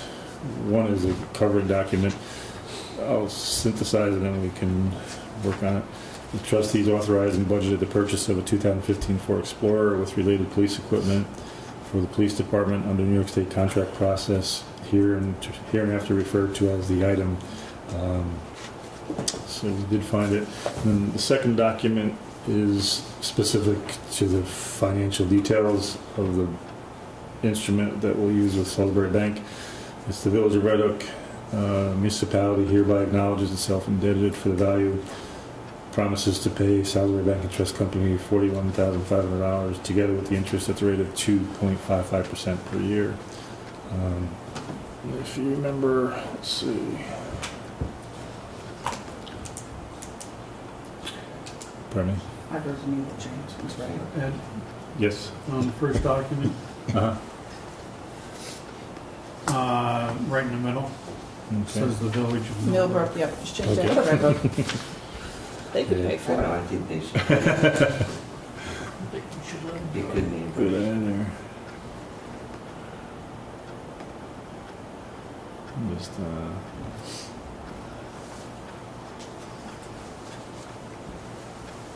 but in our 1.63% tax cap budget, we have the new police vehicle where we have budgeted, let's see, why is it?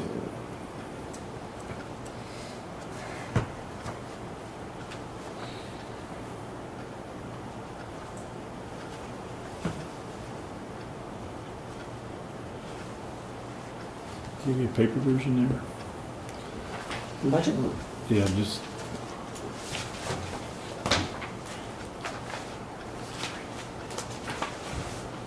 Well, I found it. Yeah, we have a budget. This is from our payout sheets. 11,100 on principal and 1,076. So it's. I found it. I was having trouble cross some eyes there. So Steve, sorry, this came. Let's see. Our attorney sent us the text of the document. Where was that on the first page? Right there. Okay.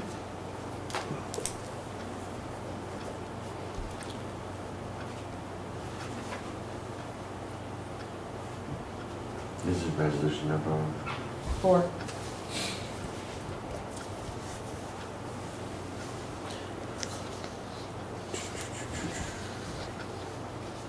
So I think it looks like we definitely have to restate that sentence. The top part looks like it keeps talking about the Village of Red Hook, Village of Red Hook. Everywhere I see other municipalities. He probably just took a standard one and Yeah. inserted. The key point to me is the numbers are right, and that's what we budgeted on. So,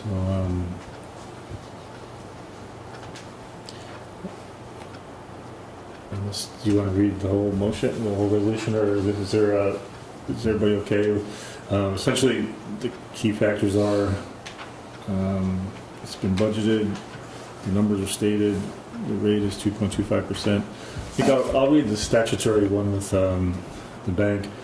The Village of Red Hook, a municipality, state of New York, hereby acknowledges itself indebted to Salisbury Bank and Trust Company for $41,500, together with the interest rate of 2.55% per annum, in equal annual installments of principal and interest, $11,054.91, and we budgeted $11,100 just to round up the numbers on the principal.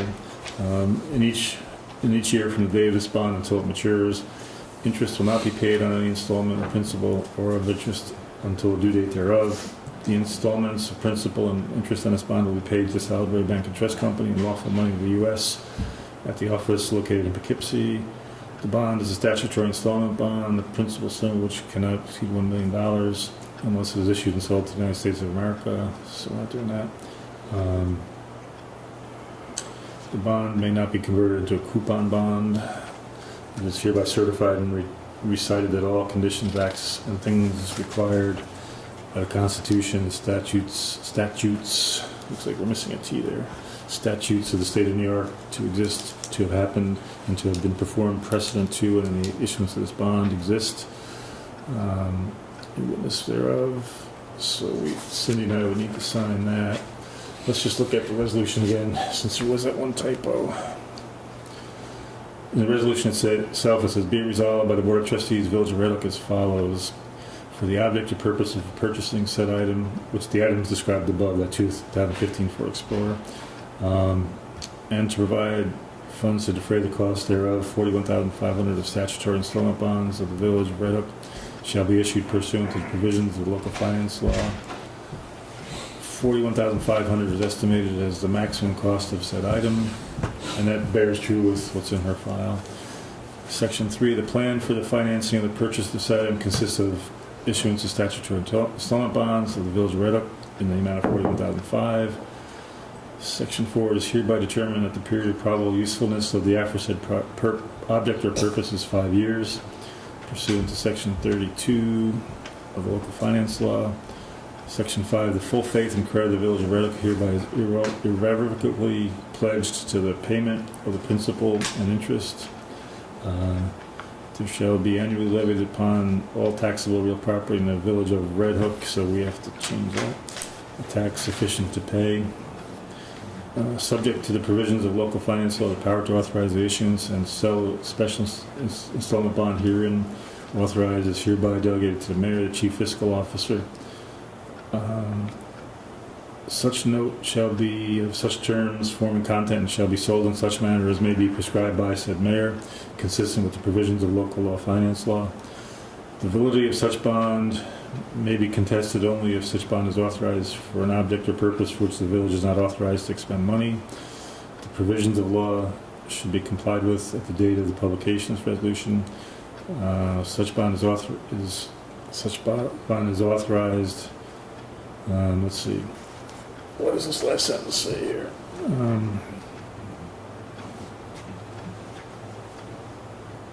Something is not right in that sentence. The provisions of law which should be complied with at the date of the publication of this resolution. Or anybody have a sense what that subparagraph 3 is trying to say there?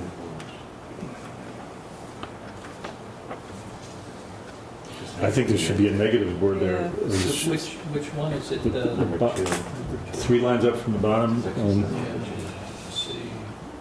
I would say it's not in violation.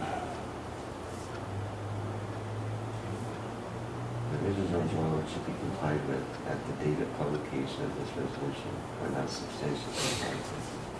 No, I think it's correct. It says if what you should be done is not done. Mm. Yeah. So you don't think they're missing a negative there? Okay, so that would stand, and this resolution shall take effect immediately. So we're following through what we said. So I would offer motion that we adopt resolution number 4, authorizing the issuance and sale of the statutory installment bond, but as described in the second exhibit, through and with Salisbury Bank and Trust Company, in the amount of $41,500 at 2.55% interest. Is there a second? Second. Any other discussion? All in favor? Aye. Thank you. Let's see. Cindy, I think you have the town fire department contract. What this is, folks, is each year we have a unique situation. The Village of Red Hook contracts with the fire company for in-village fire protection. And then the town of Red Hook contracts with the fire company for outside of village fire protection. But in the body of the contract with the town and the fire company are some sections that apply to us. The two areas really are the village by these contracts buys the workers' comp, but then gets reimbursed by the town in a percentage basis. You might remember a couple years ago, we adjusted and made a rider to the contract where we changed the percentage basis more in our favor with, we were calculating in population and different values that made it a little more accurate and more modern as far as the breakout between village and town exposures in the comp world. It's all in here. Essentially, the town is signing, but it looks like they've agreed to give a 1.5% rate increase to the fire company, so that's consistent with the tax, the tax cap rules. The town supervisor sent it to me. She said, enclosed, please find an executed notarized fire service agreement 2015-16 between the town of Red Hook, the village of Red Hook, and the Red Hook Fire Company. Please sign, notarize, and forward for signature the president of the board of the Red Hook Fire Company with request that the fully executed agreement be returned to me. That's Sue Crane. Thank you for your attention. So I wanted to just review. We got it March 27th. So essentially, the rate and the payment, the big dollars are between the town and the fire company. Because they haven't raised our rates, right? Right. It's nothing to do with our contractual link. And within it is the one reason we have involvement is it's embodied that within the text of this is how the town and the village, how the town reimburses us. Not 100 cents on a dollar, but we get a reimbursement from the town for the workers' comp coverage we buy. And that's what Cindy alluded to before. They're giving us like a base payment, and before they give us the balance, they want us to sign it. The other things I noticed were the town does, and historically they've included a $2,000 contribution toward recruitment, which was not increased, but it's over and above the 1.5% increase. And they also do add in a $10,000 per calendar year payment for capital expenses. And just so the board knows that the fire company did drop off their annual audit for the prior years. It's up in my office right now. I've been looking through it, but if anybody wants to see it, I can get you Yeah, I'll be there. the contract. Yeah, sure. So just to recap it, it's not increasing the contribution or the contract rate we pay to the fire company.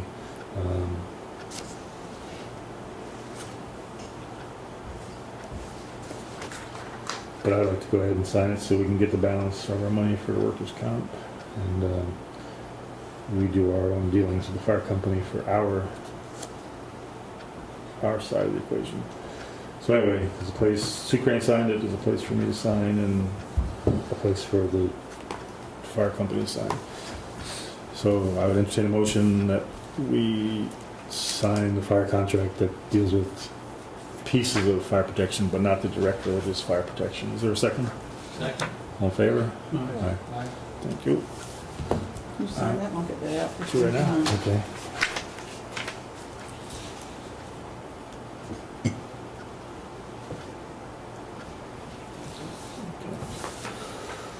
Let's see, low SAP documents. We're on the fire company mode here.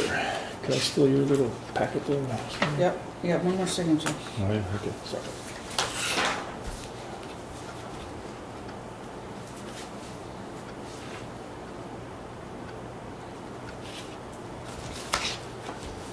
Now, we had upstairs for board perusal, as you all know, our fire company, one of the benefits is there's a LoSAP, which is essentially a volunteer firefighter program where they get access to a 401k type benefit.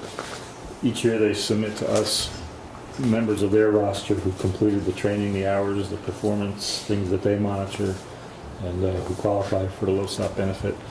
They publish that on their side of the world for 30 days. We get to look at it, and then there's all different colored forms here, and then so they're asking us to attest that we looked over the folder that was submitted to us. Again, it's based on data they give us as to names and who qualified. Looking at it, it all makes sense to me. It looks too like it's probably about the performance and the exposure to cost as prior years. The names, one recognizes the names of the active players almost year to year. It's the same names.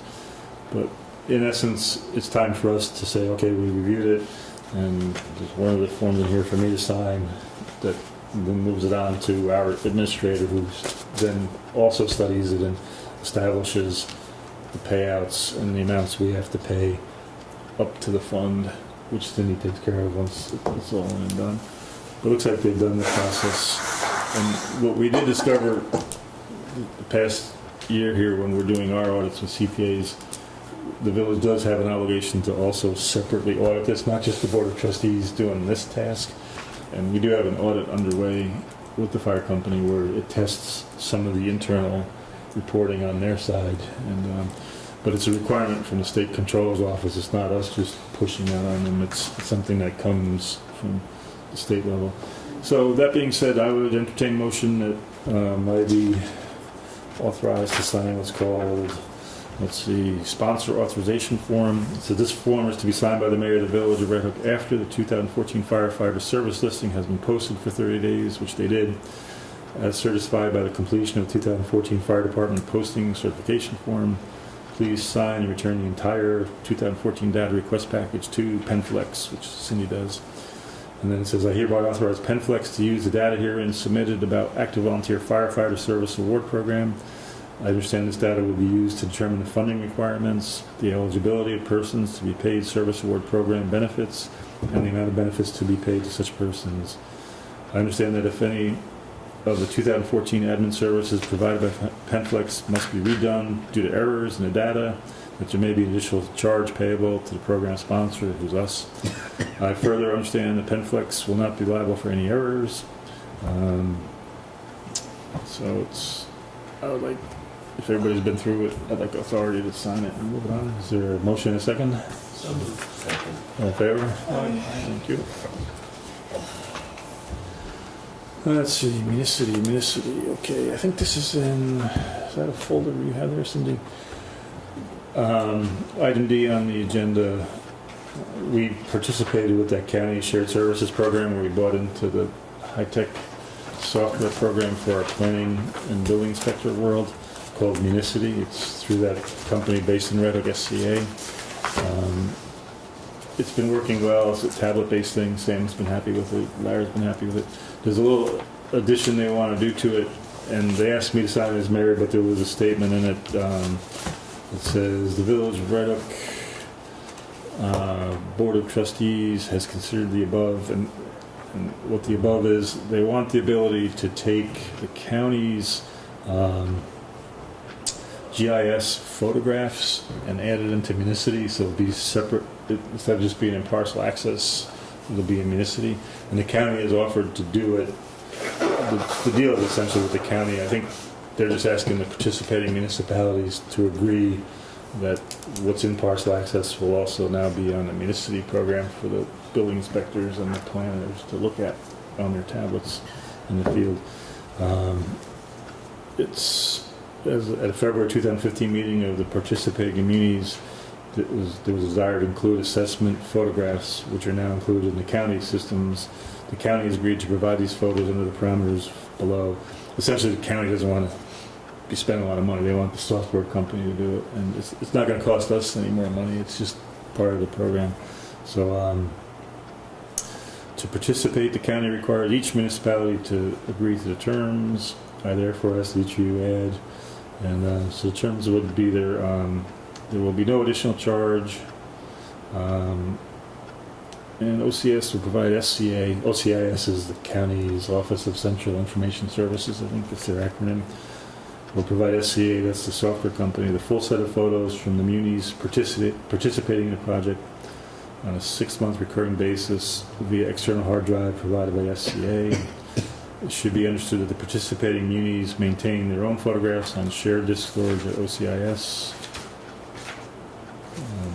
Any issues with photos or mismatching would have to be directly dealt with by SCA. The maintenance on the municipal photos would continue to exist on county servers to ensure that parcel access and ultimately Municity has the same full set of photos. The county requires that all participating munis sign off on the agreement. Scan and return by April 15th, so we're like close. So I filled it out, and as I was reading it, essentially it's just, I think, a smart thing to help in the New City program. So is there a motion and a second that we sent? Okay, all in favor? Aye. Thanks.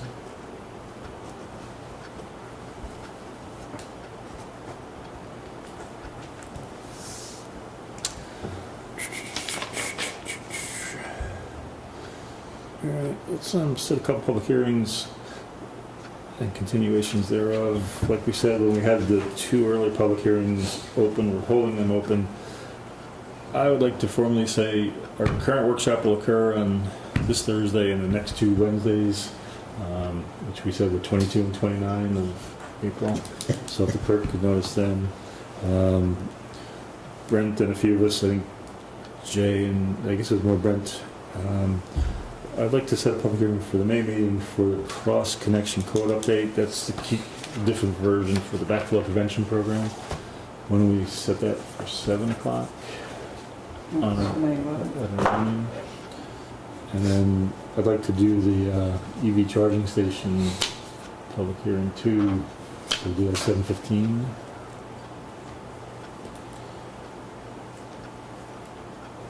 Does that work for folks? Composite of things there? Is there a motion and a second on that? So, Second. All in favor? Thank you. And then GEP status, another acronym. We're getting as bad as Brent here with the acronyms. But let's see, somewhere I had my GEP. Jen tried to steal it from me. It's good stuff. But this was, Cindy and I went to a meeting, and one of our attendees out there, Mayor Tilley, was with us. GEP is the acronym for Government Efficiency Plan, the 1% per year over the next 3 years savings we're supposed to look for in our budgets. And that means a 1% reduction of the tax levy per year for 3 years. It's got a lot of internal requirements and a lot of hard work. We have tasked ourselves at our budget workshops to try to think of what we would put in there. We've come up with some ranging from workers' comp, the solar array installation, highway admin shared services project, the municipal software we just talked about. Pardon me? Shared garage, highway garage. Yeah. And I think we have the kernel, the base stuff to put in it, but it's a matter of listing it and then projecting what it would save. What the county's offering, and I've indicated we'll move ahead. It's not a shared service with the county net. We're not looking at a program or a task that we're going to share with the county. They've offered to all the munis in the county, which are about 22 towns, 8 villages, and 2 cities, where their OCIS and their staff will package the submission to the state of New York. And it turns out, I think the emails were 25 munis took them up on it, if I remember right. I think the town of Red Hook, Village of Tivoli, and the village of Red Hook want to do it. We're not compromising and giving up any of our internal decision or any. They're actually developing through their expertise a spreadsheet where each village will be able to list separately within the body of submission what we will do, what our plan is, and they'll submit it all up. What we learned at the session was apparently there's 5 individuals in the state of New York that are going to be reviewing the thousands of submissions. And so the thinking was there's a concept of the strength in numbers. You know, if we're all in one, will be properly filed, sealed, signed, and delivered up there in the right agency, the right entity. And looking at it, I think Cindy might have some input too, but they've already spent a boatload of time, the county folks, as far as designing it and having it. So we just essentially fill in what our projects will be, include it in there, and ship it up. We did have an April 6th, I think the meeting was April 3rd or something, and it was a short deadline. They wanted to get an idea of who would be interested in being in, and they'll keep us on a cycling email list and so forth. The critical deadlines would be And if you don't make a deadline, you're out. You're on your own, man. If it's that's the downside. But we have to work on a submission to meet the 1% levy saving for the years 17 through 19. So the next deadline for us is May 1st. Draft submissions to the county supplied Excel worksheet, and then they'll those are draft submissions, and then May 15th GEP certifications to the county. So that's a month away, and that's what some of that workshop work is going to be for us, like picking, what do these numbers really mean. I see it as a good thing. They will help us do a lot of clerical and different things instead of our staff having to build the spreadsheets and build the Yeah, formal they'll send a documents. spreadsheet. How detailed does this have to be? I mean, do we have to go in actual numbers, what you're planning on? And you should, the impression I got, you should go overboard in case they reject something. You should have a buffer. So this is like, say, for the shared highway garage, there's a number associated with how much we would share or how much we would save by doing that shared service. Yeah. Yeah, the good part, I say good, the odd part seems to be whoever these poor 5 souls are in the state of New York, they're going to get, it's got to be a tractor trailer load full of paper, I would think. And what we have to do is, our goal, we have to project projects that we think will save money. It's not like we have to test them actuarially and know they'll save money. We say we think if we do this, and we could even make some new things we haven't discussed yet. It could be something we could say. But the goal is the state's trying to keep you in a tax cap and push that levy downward. So it's a pressure cooker for us in a bit. But anyway, what I did was, since those deadlines were short, what they wanted was they needed to know our adopted levy limit. So that's the number we're working with on our budgets. It's the 1.163, and then I indicated that our intention is to participate.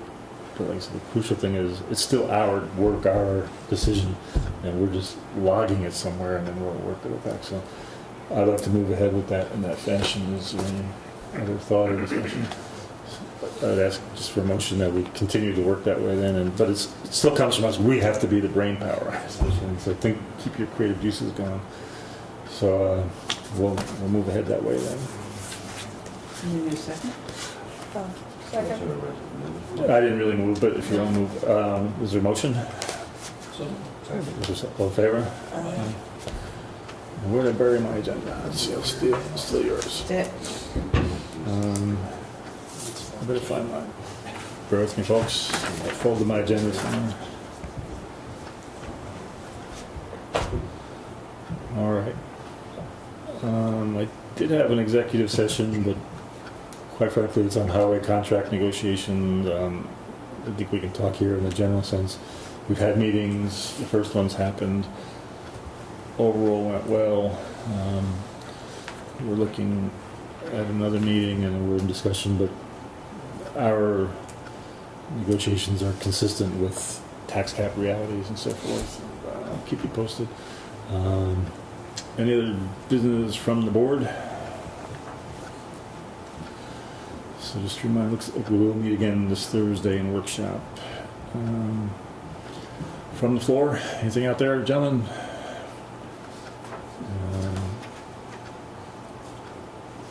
Cindy, think anything come to your mind as I was talking? No, I think you hit it most of it. Okay. Anything else for you guys? So I think we're duly reorganized. 89.5% budgeted. And, I think we'd entertain a motion to pay bills after audit. so moved. All in favor? And then we let Mr. Kowalczyk have the Yeah. last word. I would like to make a motion that we adjourn this evening's meeting. I'd like to second that. I think I'd like to discuss it. All in favor? Aye. Good night. Passed. Good night, everybody. Thanks so much.